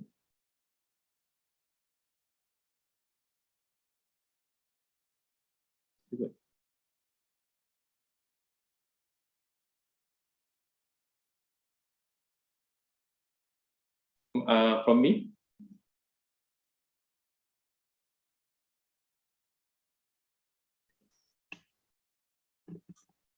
Hello. Okay. Well, from your presentation, we see the generation mix of Malaysia that is fossil fuel based, and we understand the important role of coal supply for the power system security. Then you share with us impact on TNB strategy from global trend of decarbonization and from TNB's commitment to have coal capacity. Thus, you need to increase RE share in electricity generation and target to be coal-free by 2050. You also give us the comprehensive information on business opportunities in the context of energy transition towards renewable energy, as well as the CCUS business opportunities driven by the government's goal of carbon neutrality. Well, thank you once again, and we will come back for discussion later. Now let's hear the potential to invest in this technology from Thailand perspective. I would like to invite Mr. Chanapan Kongnam, Chief of Field Business Development Department, Business Development Division of Electricity Generating Authority of Thailand. His current work deals with developing and driving projects related to renewable energy and carbon neutrality policy. Before that, Mr. Chanapan worked in the Electrical Maintenance Division, having more than 15 years of experience working in the field of control system maintenance in power plants. Before he changed the duties to support the work related to the development of renewable energy power plants and digital utility businesses development. For his education background, he received a master's degree in electrical engineering and information technology from Rosenheim University of Applied Sciences, Germany, and PhD in electrical engineering from Chiang Mai University. Today, he will share with us CCUS business opportunities in Thailand. If you are ready, Mr. Chanapan, the floor is yours, please. Thank you, moderator. Hello, everyone. We attend the second ASEAN Coal Business Roundtable dialogue board, speaker, and audience. I'm really delighted to be representative from my organization to exchange views on CCS business opportunity in Thailand in this session. Excuse me, your sound is quite not clear. There's the echo sound a little bit. I'm not sure that my can you hear me? Is echo again or? It's not clear at all. Okay, I try to change. Okay. Yes, that is very better. Okay. Thank you. Thank you. Excuse me for uncomfortable. Okay. For what I will share here is maybe a broad perspective of the power utility or power generation sector of Thailand can help the country and global. The power generation is part of carbon dioxide emission cycle, accounting for about 36% or about 88 million tons carbon dioxide in 2020 out of 246 million tons of carbon dioxide, which is the number share in the sector that we try to reduce. The second is industrial, about 31%. The third is transport sector, about 38%. However, this figure is a decrease from the previous year, around 0.6%. This comes because the manufacturing sector has adapted to comply with the policy, including increasing the share of electricity generation from renewable energy with a target of 30 to 40% in the next 20 years. As I mentioned above, with the policy department head by His Excellency, the Prime Minister, who has announced a commitment with the international concern on carbon neutrality from the reduction of greenhouse gas in the two major sectors, energy and transport, by 2050, and net zero carbon emission by 2065. For this reason, the Electricity Generation Authority of Thailand respond to that policy. From our governor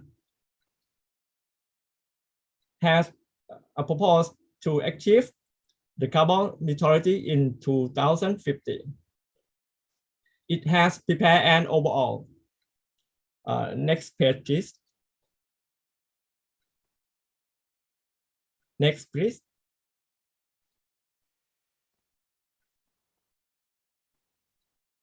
Okay, it has prepared an overall operation plan that includes a variety of activity measures in response to the said policy, such as the forestation project, 1 million light by 10 to 20 years with cooperation of many government agencies.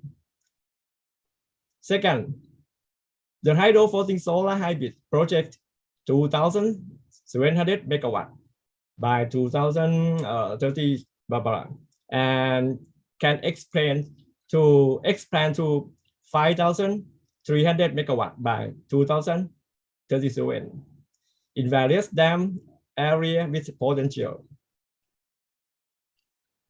Third, one of the effective energy efficiency measure, label number 5, that indicate the energy efficiency equipment to 500 million labels, expected that result in 8 million tons of carbon dioxide by 2045.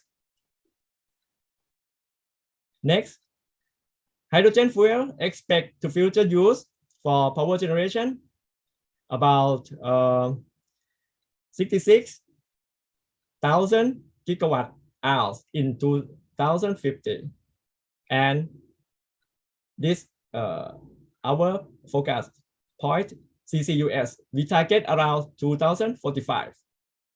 Regarding the pilot project, next slide, please.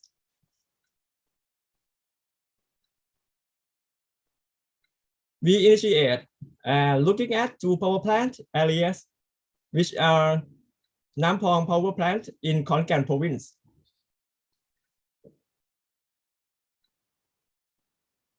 The gas station, sorry, okay. This power plant is a combined cycle. We can generate the capacity about 700 megawatt and release around 2 million ton carbon dioxide. Expect to do of both utilization and storage. The second is Mamor power plant in Lampang province, having a product capacity 2,200 megawatt coal-fired power plant. Initially, start the construction in 1922. They release about 15 million ton carbon dioxide emission on average. Expect to do of both utilization and storage. Next, please. Because we are very new, and I must say that we are relatively new to this type of technology that we use to support our operation. This would require an effort to study and find a feasibility way of doing. It's as well as having to study the possibility of various regulations, including mechanism of government support and cooperation from other external organizations such as funding. So we can summarize that the key message. One is a decarbonization pathway. The second is CCUS application in EGAT power plant as a pilot project. And third, collaboration and policy support. That is all of my slide. Thank you. Thank you so much for your precise presentation. And we can see that Thailand really put a lot of effort to kind of committed to reducing the greenhouse gas emission from energy and transport sector to reach the carbon neutrality. And EGAT is also one of organization that responds to this policy by launching the EGAT carbon neutrality. We hear the plan that toward carbon neutrality that is comprised of many measures, such as reforestation project, the use of hydrogen fuel, and the other one that is also included is the implementation of CCUS projects. For EGAT, you will focus on the Nam Pong power plant and Memo power plant as the pilot project, and both on utilization and storage. Okay, thank you so much, Khun Chanapan. And for now, we will move to the last speaker for this session. After we hear the CCUS business opportunities from the perspective of government sector, now we will hear the view from Thailand private sector as well. I would like to invite Mr. Yuttana Charan-wong, Managing Director of BLCP Power Limited. Please also allow me to introduce his work experience. He is responsible to overall corporate business, including developing the new projects, as well as managing the contractors to run the power plants and deliver high value to shareholders. He has also experience in managing the technical business unit for plant business planning for 1 year and 5 years business model, advising and assisting top management to make a decision in the area of technical issues for the effective and efficient power plant management. For his educational background, he's got bachelor degree and master degree of mechanical engineering, as well as the master degree of arts in law and management. Today, he will share to you the BRCP carbon capture utilization projects. If you are ready, Khun Chanapan, the floor is yours. Thank you, moderator. Can you hear me? Hello? Hello, can you hear me? Yes, very clearly. All right, okay. Thank you, moderator. Good afternoon, ladies and gentlemen. I'm very pleased to have a presentation to you all regarding our perspective on the private sectors for the carbon captures and projects. We're talking a lot about the carbon captures storage, and I fully understand that that's one of the main approach to manage the CO2 on our projects. We also looking at the carbon capture utilization projects. That's one of approach as well. I would like to introduce you the content today. I'm going to present you. The next slide, please. Agenda today is first is overview of the BRCP power plants, and next one is CO2 to methanol, and next one is CO2 utilization in algae.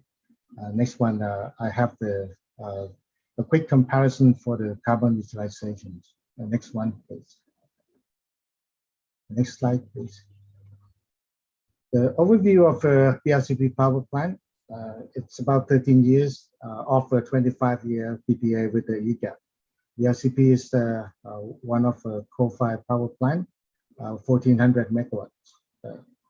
We have finished construction and come to the commercial operation on the 2006, and now it's about 13 years. We use the coal, the high quality coal from Australia. Previously, it's still Rio Tinto, but now it's transferred to Yancoal. We have a long-term contract with them, 3.6 million tons a year. And BLCP is a joint venture between the Banpu Power Public Company Limited and ECO Electricity Generating Public Company Limited. Both are the listed in the stock market. We control the emissions by using the low-NOx burner, and we use the seawater FGD to manage the sulfur, SO2. And for now, we even we know that in the long term, Thailand is similar to other countries. That we are moving toward to the green energy in the long term, but in the transition period, we still think that it still needs transition for the fossil fuel. So that's what we think is the opportunity for the CO2 utilization project. In Thailand now, we're struggling a bit on the renewable. That it's still we need a lot of infrastructures like the smart grid and also the storage, energy storage, also one of the critical elements for the transitions. So back to our project, which is now both projects are in the pilot stage. The first one is the CO2 to methanol. That's one project. The second one is CO2 to utilizations in algae. Next slide, please. Would like to introduce you what we have done. We have a lot of we have been awarded by a lot of institutions, and also certified by the ISO standard. So this is the BLCP achievement. The next one, next slide, please. Next slide, yeah. The first one that I have introduced you about the CCU pilot project. We have achieved the lab scale, the conversion from the CO2 to methanol at the lab scale back in 2020. A few years before that, we spent the time on the lab for the CO2 to methanol project in the lab scale. The production is about 6.3 kilogram per day, and we are looking at the CO2 consumption is about 0.08 ton per day. That's what we are working on. Oh no, sorry, it's consumption CO2 is 0.03 ton per day. We're looking at the lab scale. It's 0.08 ton per day. We're looking at the scale up to scale it up now. We're working on the Mitsubishi, our partner from the since the EPC, to scale it up to 350 tons per day for the at the CO2 consumption 140 tons per day. That's what we are working on, which I can explain to you later. The lab scale, we have the collaboration between the BLCP and the Research Institute, which is TISTR. The full name is the Thailand Institute of Scientific and Technological Research. That's what we are working with them on the lab scale, and we now scaled it up with them as well. The next step that we are looking at is to scale it up to commercial scale, looking at the economics. We're looking at the economics feasibility, the feasible options for the to commercialize in the larger scale. That's what we're working on the Mitsubishi corporations. I can explain to you later on. And the next project is CO2 utilization in algae. We have achieved at the lab scale that what we can produce about 1 ton per year, and now we have a pilot scale at 12 ton per year, one ton a month, with CO2 consumption 28 tons per per year. One right is in Thai. It's about 1,600 square meter. So we can look at 28 ton per 1,000, 1,600 square meter per year. That's what we have working on for 2 projects. I will come to the detail for each project for now. Next slide, please. This is the CO2 to methanol, which I can explain earlier briefly. The detail of the process is that we bring the gas from the CO2 gas from the stack, and come to the second step that we increase the concentrations. At this stage, we use for the smaller scale. We think that the pressure swing absorption is a good for the application. But in the larger scale, we're looking at the other method as well. After we have the concentrated CO2 about let's say 80%, 85 or higher, then we deliver to what they call a methanol synthesis process. In here, actually the conventional process for the methanol productions, conventionally they use methane, and they have the steam, the reforming process. And for our project, we added up by try to use the CO2 to substitute some portion of the methane. In the process, we have another step which I will explain to you later on.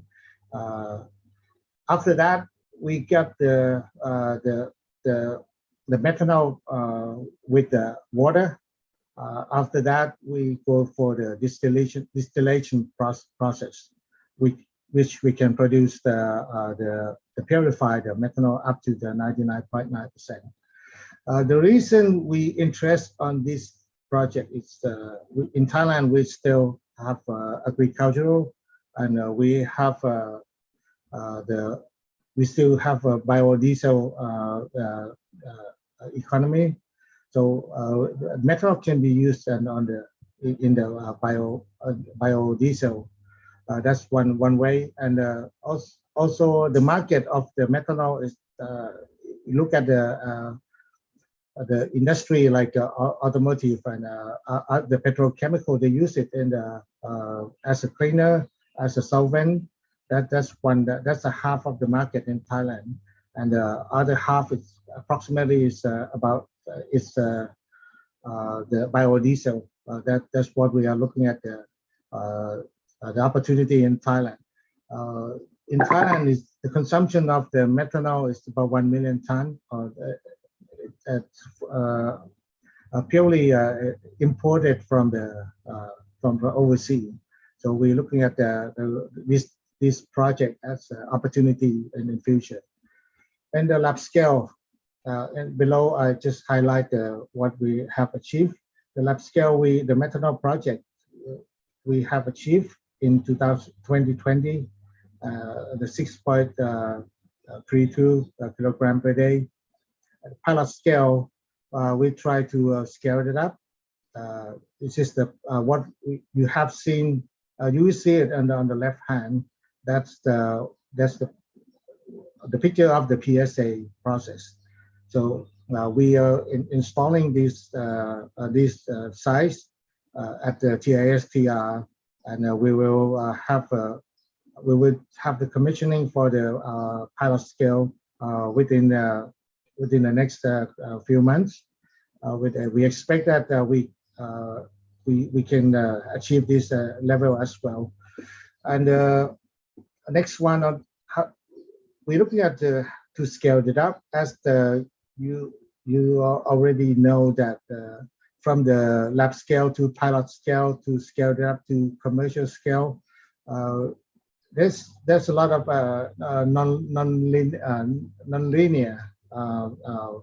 parameters that we have to ensure that on the integrity and also the reliability of the plant. So we need the experienced EPC to support, and that's what we are working with now. We're working with the Mitsubishi Group. The next slide, please.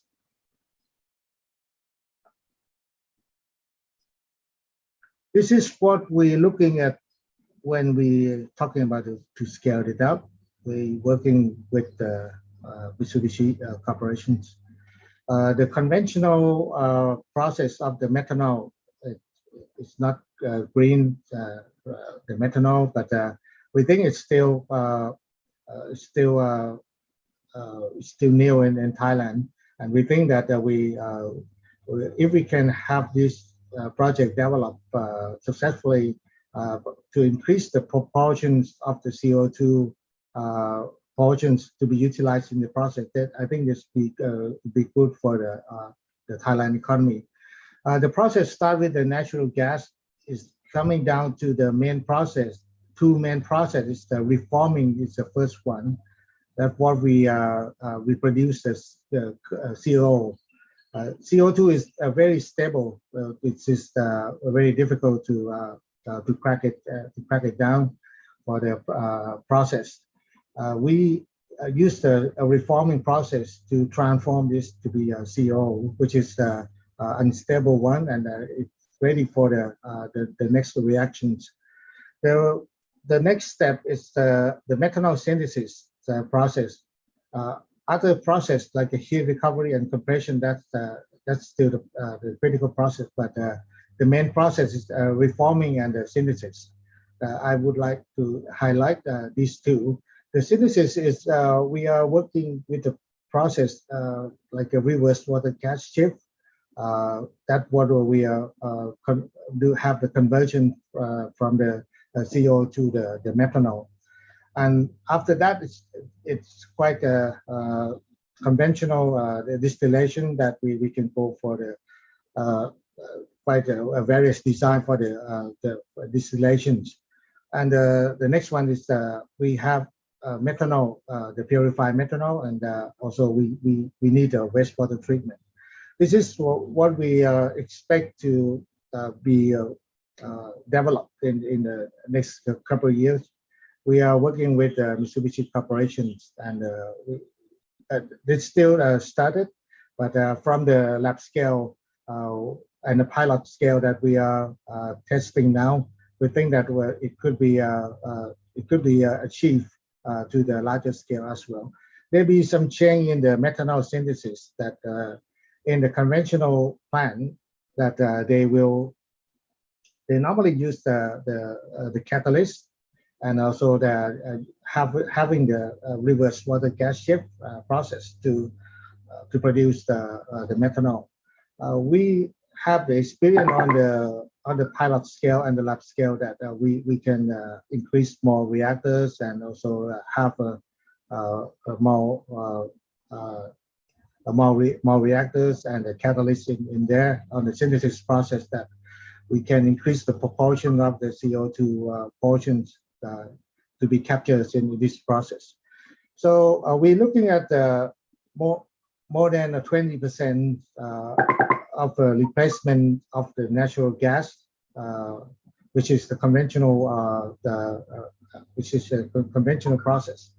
So the scale up what we are looking at now is the production of methanol is the 350 tons per day, and the methane consumption is about 10,000 MMBTU per day. CO2 capture, we're looking at 70 tons per day.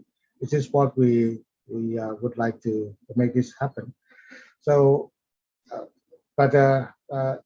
about this project, that at this stage, the project IRR in terms of economic is still negative. So unfortunately, that we need a fine tuning in this process.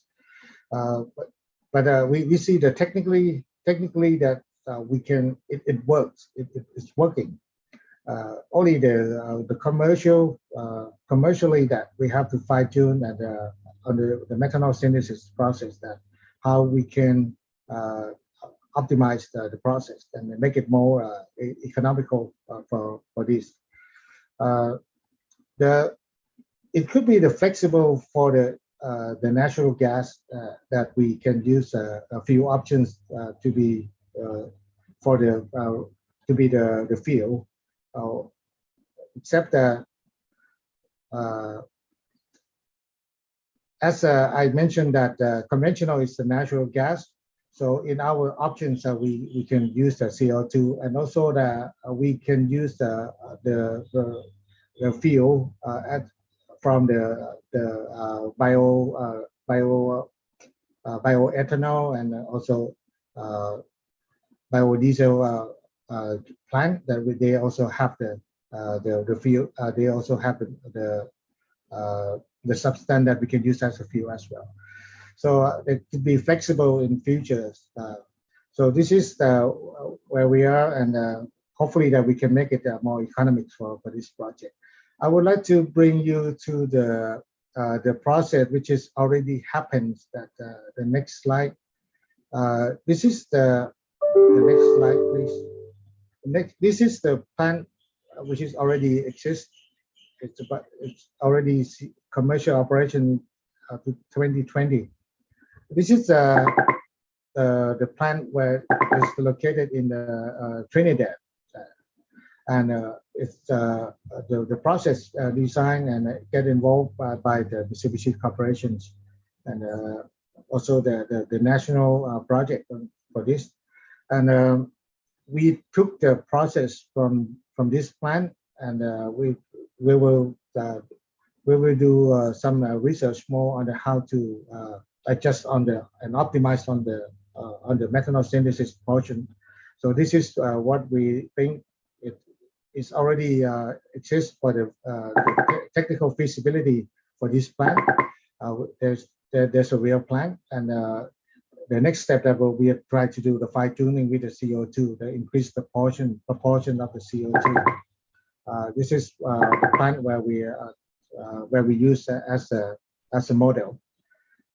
As I said, the economic is still negative, so there's a way that we still need there's still the gap that we need to have some improvement on the commercial scale. The next slide.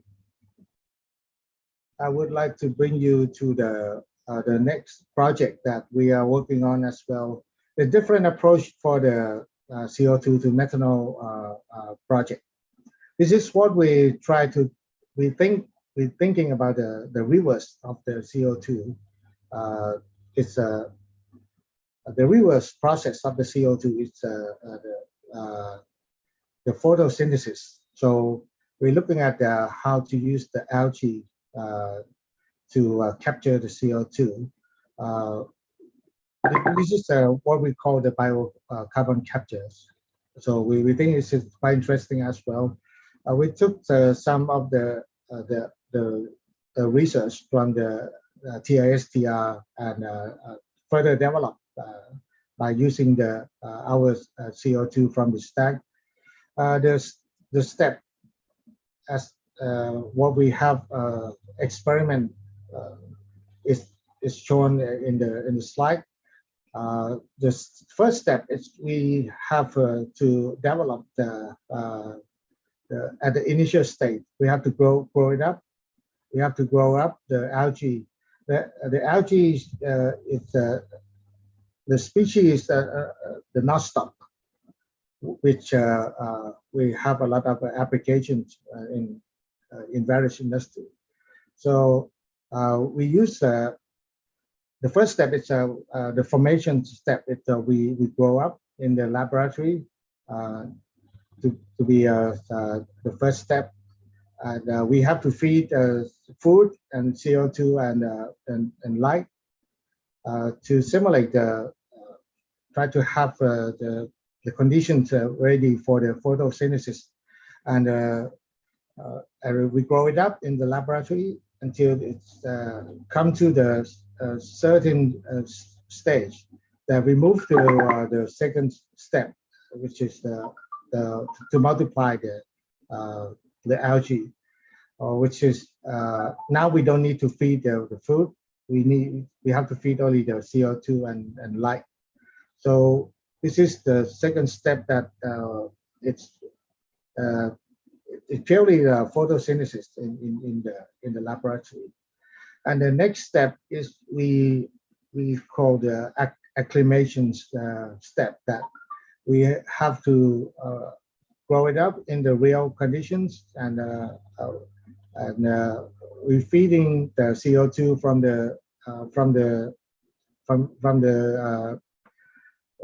the stack, and we grow it up at this scale. And as you can see that we can develop the size up to the 4 to 7 millimeters.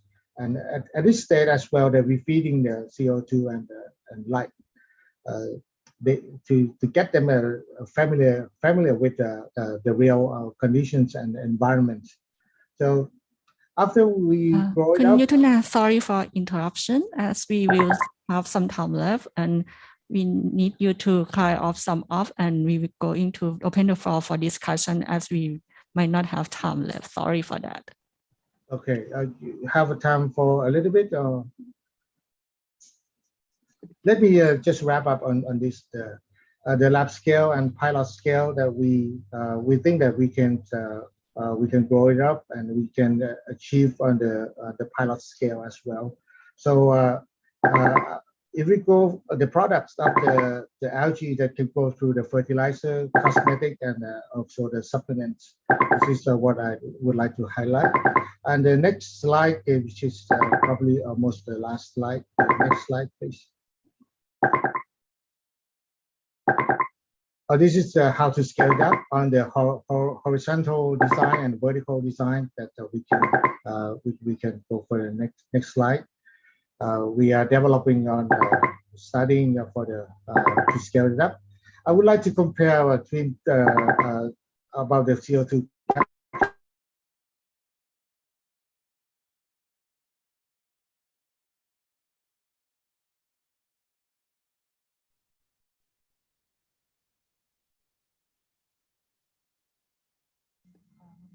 Hello? Sorry, everyone can hear me? Yeah, we hear you. CO2 utilization by algae is 28, and CO2 to methanol is about 77. So that's all for my presentations. Thank you for your attention. Thank you very much. Thank you so much for such an interesting presentation. We see that BRCP also aims to reduce CO2 through CCS and CCU technologies. BRCP's CCU studies focus on to utilize CO2 to produce methanol and algae. They are really good examples that CO2 can be captured for further use as the resource to create valuable products. And it's also an interesting way for you to kind of comparison of carbon utilization to the CO2 absorption by trees or reforestation project. And now we are going to open the floor for discussion and Q&A. And as always, if you would like to ask the question for all of the participants, you can send your questions to the chat box, and you can also raise your hands if you would like to talk to the speaker directly. I think that we Okay, we have a question. I think that it will be better for this question to address all of the speakers. And as our region is still quite new on this market, the CCUS market, and it's still in the stage to start the pilot projects. So in your own view, what the governments in ASEAN member countries should do? What should be their support to encourage the CCUS uptake, as there must be some challenges that must be handled by the policy level to accelerate the deployment of CCUS in our region. May I hear the view from Dr. Mohammed first? Could you share your idea with us? Okay, thank you very much for the question. Yes, in Indonesia, in order to promote CCS and CCUS activities,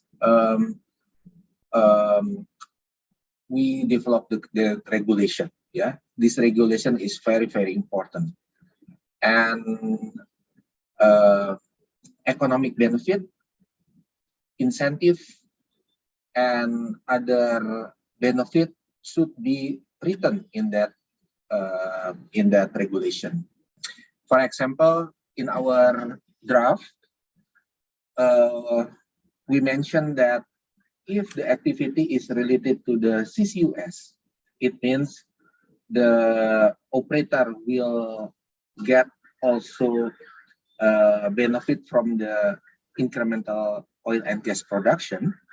So at the end, perhaps most probably, yeah, gross revenue will be higher than without CCS and CCUS. But remember that the cost recovery, yeah, also will be higher.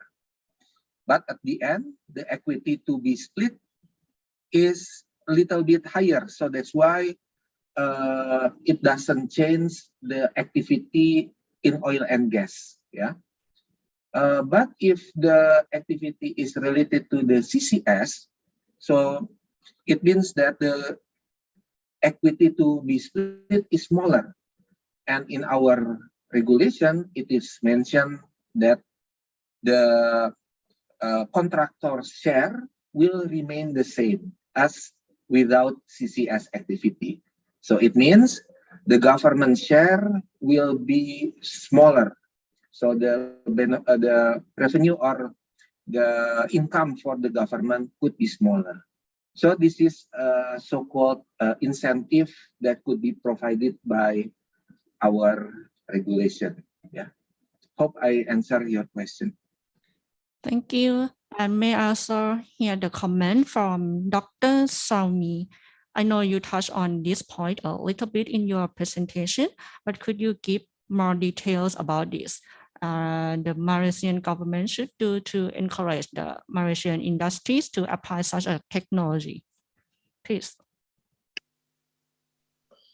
I would say, as I mentioned before, there is 3 factors will growth this drive CCUS project or activities. The first is the demand for CO2 technologies or carbon capture technologies is one of the factors. Or we also introduce on the enhanced oil recovery, which is technique, which is now is quite familiar in Europe country. And the second factor to growth this drive CCUS project is the stringent from the government's regulations towards the GHG emissions. And the third is increasing investment towards government-funded projects. So these 3 factors will impact how grows these carbon capture phenomena or activities. For example, I give it, for example, in terms of financial support in Japan, Japan introduced the Japan Joint Crediting Mechanism, JCM scheme, supported a feasibility study for the Gandhis CCUS project and Sokowati field in Indonesia in 2020. There is a potential for proposed CCUS project at the Gandhis gas field to assess GCM. So from this financial support, I think Indonesia will have a clear directions. And the second example, if we're looking at our Singapore neighbors, GIC, Singapore Sovereign Wealth Funds has made a strategic investment in storage, which independent UK company pioneering low emission technologies, including the Econ CCUS project. So they invest about 10 billion to this project, where this will enforce and give an impact to the Singapore in commit to the CCUS project. And if we look at this CCUS project and investment, as mentioned by previous speakers, Mitsubishi with JOGMEC, PAU, Bandung Institute of Technology commenced a study on a project to produce low emission ammonia, and supporting by the government itself. We noticed that expected this year, Indonesia will come up with their policies on the CCUS project, and we believe our government, Malaysia government, should do that. And then another example on CCUS project supported by the government is ExxonMobil, which is collaboration with Singapore, where they announced, ExxonMobil announced the plan for a CCUS hub concept with a plan to capture CO2 emission from Singapore manufacturing facilities for storage in the region in February 2021. If we look at this Malaysian scope, we just announced our Kasawari gas facility project. This is the first injection into a depleted gas field plan by 2025. The project is aligned with Petronas ambition to achieve a net zero carbon emission, NCE, by 2050, which is announced last year, November 2020. As I mentioned before, these three factors, enhancement oil recovery techniques, stringent from the government to the regulations, and the increasing investments and the financing will influence how Malaysia will enforce this CCUS project. That's all from me. Thank you so much for sharing your comments with us. And next, may I proceed to Kun Sinapan. From your own view, what the Thai government should do to help EGAT succeed in developing the CCUS projects?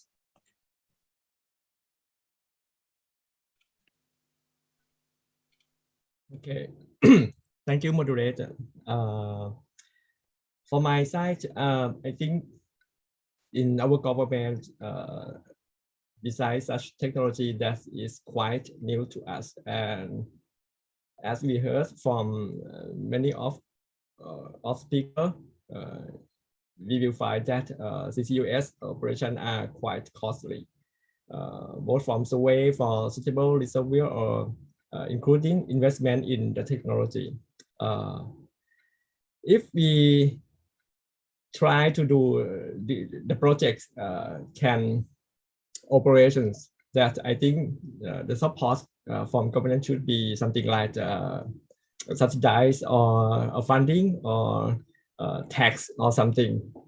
And beside that, we have the regulations from the area that some area we have strictly control, such as the forest. Sometimes some areas that before we have the technology, we have to survey in deep down under the ground, maybe 1 to 2 kilometers. That we need the cost very much.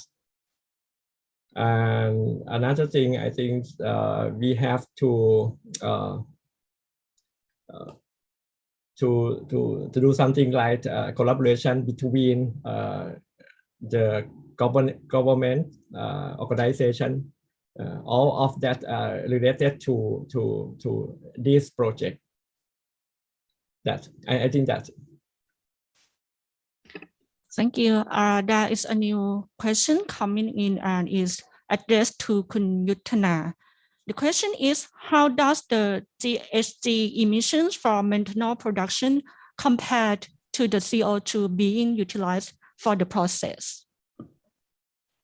Yeah, I think very good questions. Utilization to the methanol is still if we increase the utilization factors of the CO2, we think that we can benefit and we can leverage the process. I think that's what we are working on now. But we think that at this stage there are some circumstance that it's not leveraged. Yeah, I think that's probably the people who experience on this process before. I think that's the way we have to go forward and optimize the process.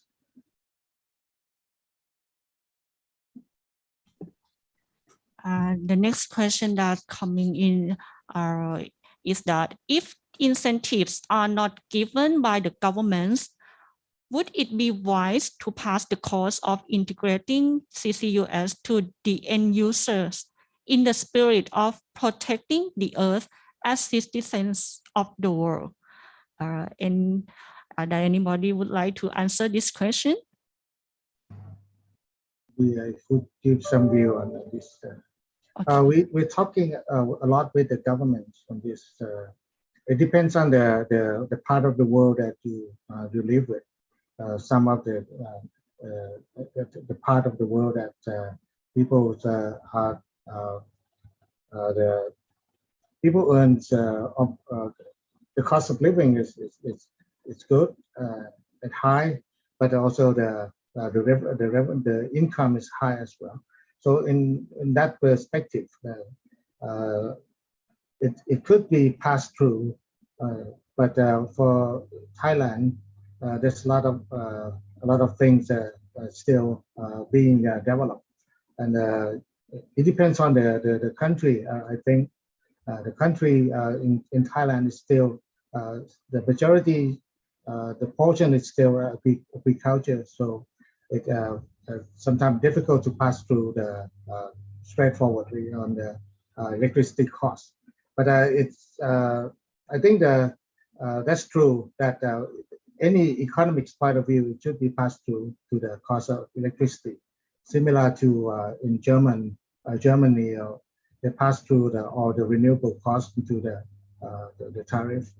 But in Thailand, it's still quite difficult. So I think in Thailand point of view, in my view, a personal point of view, as I experienced with a lot of IPP and SPP in Thailand, it's still quite difficult to pass through. Thank you. One more question for you, Kun Yuttana. How mature is the algae manufacture technology now? Has there any demand estimation made in global or any country scale to consume algae? If so, what percentage of CO2 can be utilized to cater that demand? This is very good question on that, on the global pictures. If you look at as I have presented, they have fertilizer, they have food, and also as they have food in industry that also we can enter into the industry. I don't have the number exactly now, but in Thailand, that we're talking about the revenue model, which is profitable, but they still need some improvements on to satisfy the Food and Drug Authority. There's still some it's still a long way to go on the food and drug, that we need the certification on that. So if we can pass the certification on that, I think that the profit itself, that I made the calculation roughly on the investment, that we can make a return on the equity up to the 10%. in Thailand. That's what I have the number for now. I'm sorry that the global. I think that's what we going to look at that number as well. But sorry for now that I don't have the number. Thank you. I saw a participant raise the hand. Ms. Apiradi, please. Could I ask Dr. Mohammed, please? Dr. Mohammed, I would like to know, I saw in your slide, the source and sink is not far each other. I would like to know, do you have evaluate the cost for injection in case of you use the existing infrastructure? This is the first, yeah. Okay, thank you very much for the question. So if we refer to the Gundi project, in which the CO2 source, the distance from the CO2 source to the CO2 sinks is 4 kilometers. Yeah. So the cost for injecting 1 ton CO2 is about $20 per ton CO2. Yeah. So in other places in Indonesia, the distance between source and sink is about that range also. Yeah. So and then if we talk about the CO2 from oil and gas sector, basically the capture facility is already available. Yeah, is already available. So we don't have to consider the cost for the capture. So we have to add the capital expenditure for transportation and also for well injection. Yeah, so this is quite expensive, but if it is related to the CCUS, yeah, I mean EOR or EGR, so there will be also revenue from the incremental gas production or oil production. So at the end, several CCUS project in Indonesia will not cost center. This is what I would like to explain. Thank you. Dr. Muhammad, can I ask you more questions? Because you have made progress in ASEAN, therefore I would like to know about the progressive about this. You told me you have to use utilization carbon dioxide for enhanced oil. This is the first priority for you, or you have to another project to disposal? No, this is Gundi and Tangguh project is example for CCUS, yeah, EOR or EGR. But actually, we have also another studies for CCS, for example, to inject the CO2 from the ammonia plant. Okay, so what kind of business process will be conducted later? So it is written in our regulatory draft. The operator who could inject the CO2 is oil and gas company. Why? Because injecting CCS, injecting CO2 should be part of oil and gas activity. And we already have PSC contract for oil and gas. So we just tie in the draft to the existing regulation. And then at the end, there will be a possibility for oil and gas sector to receive economic benefit by serving the CO2 producer. Yeah, so let's say the ammonia plant should pay a certain amount of money for injecting the CO2, but the operator who conduct the CO2 injection is oil and gas company. The carbon credit belong to the CO2 producer. Yeah, so we already prepare for that one. Maybe I'm not quite clear how to explain, but maybe later I could explain in more detail. Thank you. The last, not the least. Yeah. I would like to know, do you have the guideline regulation for inject carbon dioxide injection and carbon dioxide implementation or something like that or not? Do you have to prepare for it first before you inject the carbon dioxide? Before inject the carbon dioxide, you mean? Yes, I mean like that. Do you have a guideline for injection? Yes. Or for oil and gas company to like how many how to inject it and how it to save, how to calculate like this, something like this. Yeah. So it will be the derivative regulation prepared by SKK Migas based on our draft. Yeah, because the regulation draft that already prepared by us is ministerial regulation level. So later for the standard of operation, the SKK Migas or the upstream regulatory body for oil and gas will prepare for the standard of operation for conducting the CCS and CCUS. But basically, it is already clear mentioned in the ministerial regulation draft. Yeah. So our basis is using TC265 actually. If you are familiar with this standard of operation, and everything we have to follow the international regulation on the CCS and CCUS activity. Yeah. Thank you.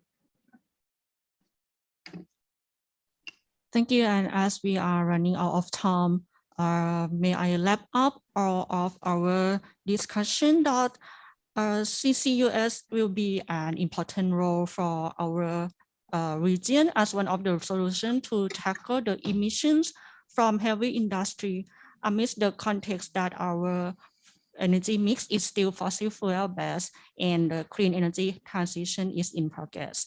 We see the huge potential investment opportunities that will also be backed up by our ASEAN cooperation. Now, I think that we can cover all of the key points in our limited time now. Thank you all of the speakers once again for sharing your ideas with us today.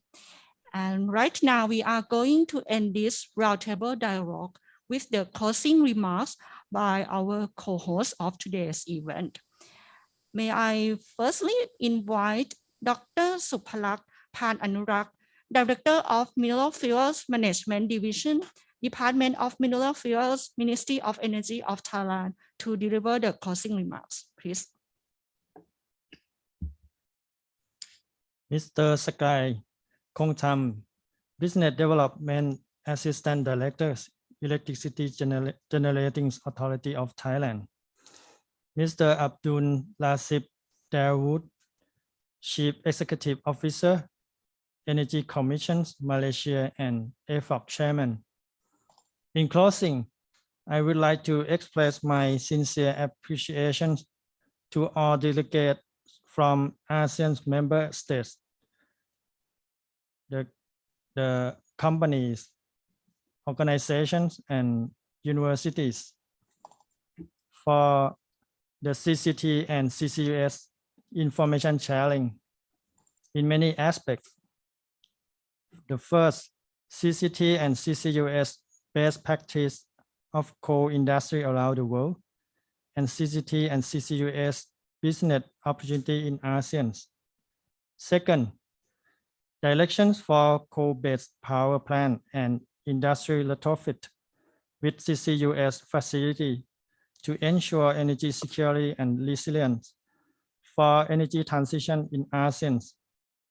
And the third, productive discussion and view in coal and clean coal technologies and their business opportunities, and CCUS and its business opportunities, which I believe that this platform will contribute to a greater opportunity and future collaboration between the ASEAN member states and the private sectors. We have achieved the fruitful outcomes of the meeting today to exchange views and ideas on facilitating the new role of CCUS technologies on coal and clean coal technologies which is a good opportunities to strengthen regional cooperations and encourage sharing of expertise in ASEAN and other regions.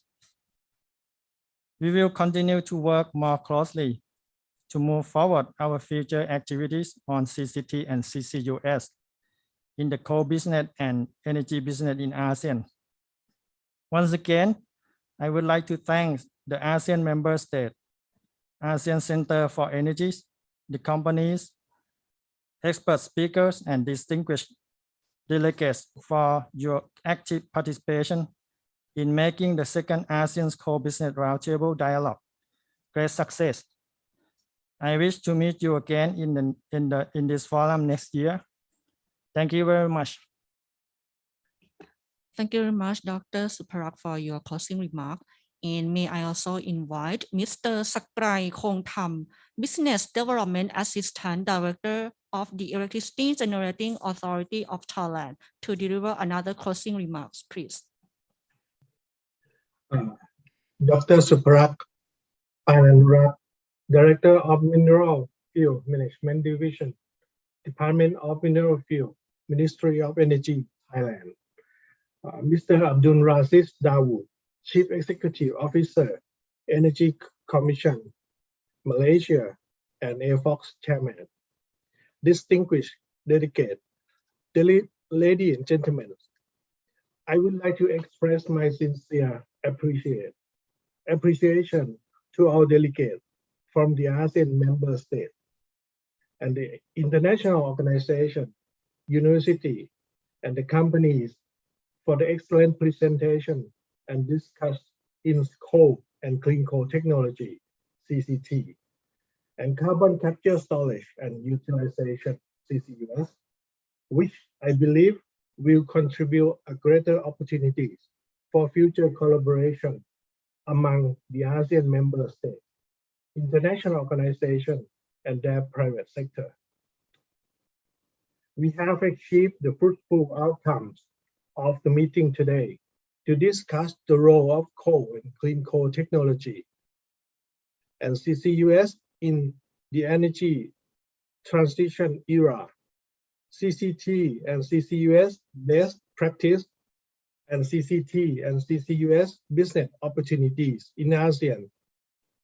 We also achieved a clear picture of the role of CCT and CCUS and their business opportunities in ASEAN. We look forward to future collaboration in CCT and CCUS among ASEAN member states and international organizations, both government engagement and business partnership. For this, we will continue to work more closely and move forward our future activities on CCT and CCUS in the coal business in ASEAN.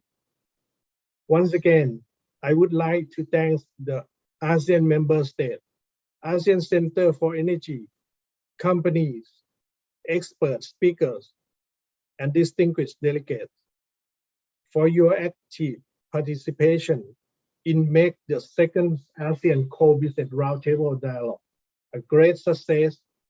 I wish to meet you all again in this forum next year. Thank you very much.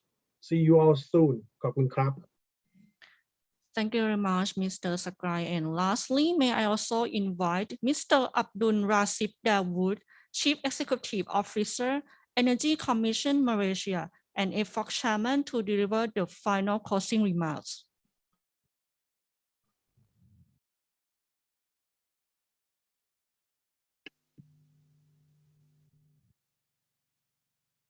Thank you to the Masters of Ceremony for your introduction. Mr. Warangkun Brahmopala, Deputy Director General, Department of Minerals and Fuels, Ministry of Energy, Thailand. Ms. Reni Kositvanik, Deputy Governor Fuel, EGAT, Electricity Generating Authority of Thailand. Dr. Nuki Agia Utama, Executive Director, ASEAN Center for Energy, ACE. Distinguished delegates, international organizations, business entities, presenters, and friends. Good evening, ladies and gentlemen. On behalf of the ASEAN Forum on Coal, or AFOC, I would like to congratulate the organizers, moderators, international organizations, business entities, participants, and everyone who has contributed directly or indirectly to the success of our second ASEAN Business Roundtable Dialogue. I would like also to express my appreciation to everyone, especially to the ASEAN member state, for their active participation in today's discussions. Everyone's feedback and recommendation will be considered seriously. There are no correct or incorrect responses, since we are all here to identify ways and means to restrict or reduce greenhouse gas emission generated by the coal industries. Ladies and gentlemen, it is clear from the recent conclusion of COP26 that policymakers need to double down on energy transition to put the global greenhouse gas emission into a rapid decline, with most ASEAN countries having set their goals to achieve net zero carbon emission by 2060. As much as we like to stop building a new coal power plants, we also need to tackle emission from existing coal plants. This endeavor requires political will and significant financial resources that go well beyond closing coal plants, retrofitting them with carbon capture technologies, or using lower emission fuels. This is why policymakers, researchers, research institutions, and businesses need to come and work together, because there is no one size fits for all approach, since much depend on local laws, and specific contracts, and financing options. The complete process of transitioning a coal region is a potentially decades-long process. Steps are needed to support and retrain workers and families whose livelihoods now depend on mining, shipping, and burning coal. Communities and businesses will also need help to deal with the cleanup costs and environmental impacts on coal plants retirements. Ladies and gentlemen, as I have mentioned in my opening remarks earlier, do not let this dialogue session be just a one-time occurrence. Please keep in contact with each other as we embark on our journey together towards net zero emissions. I wish everyone safety and health during these trying times. I also would like to take this opportunity to wish Muslim Ramadan Kareem and Selamat Hari Raya Aidil Fitri or Eid Mubarak to all Muslim friends. Thank you. Terima kasih. Thank you so much for all of the closing remarks. And this comes to the end of our today agenda, the second ASEAN Coal Business Roundtable Dialogue. Thank you everyone for your interest and participation. I do hope that you enjoy our program, and we will see you next time. Thank you once again. Goodbye and สวัสดีค่ะ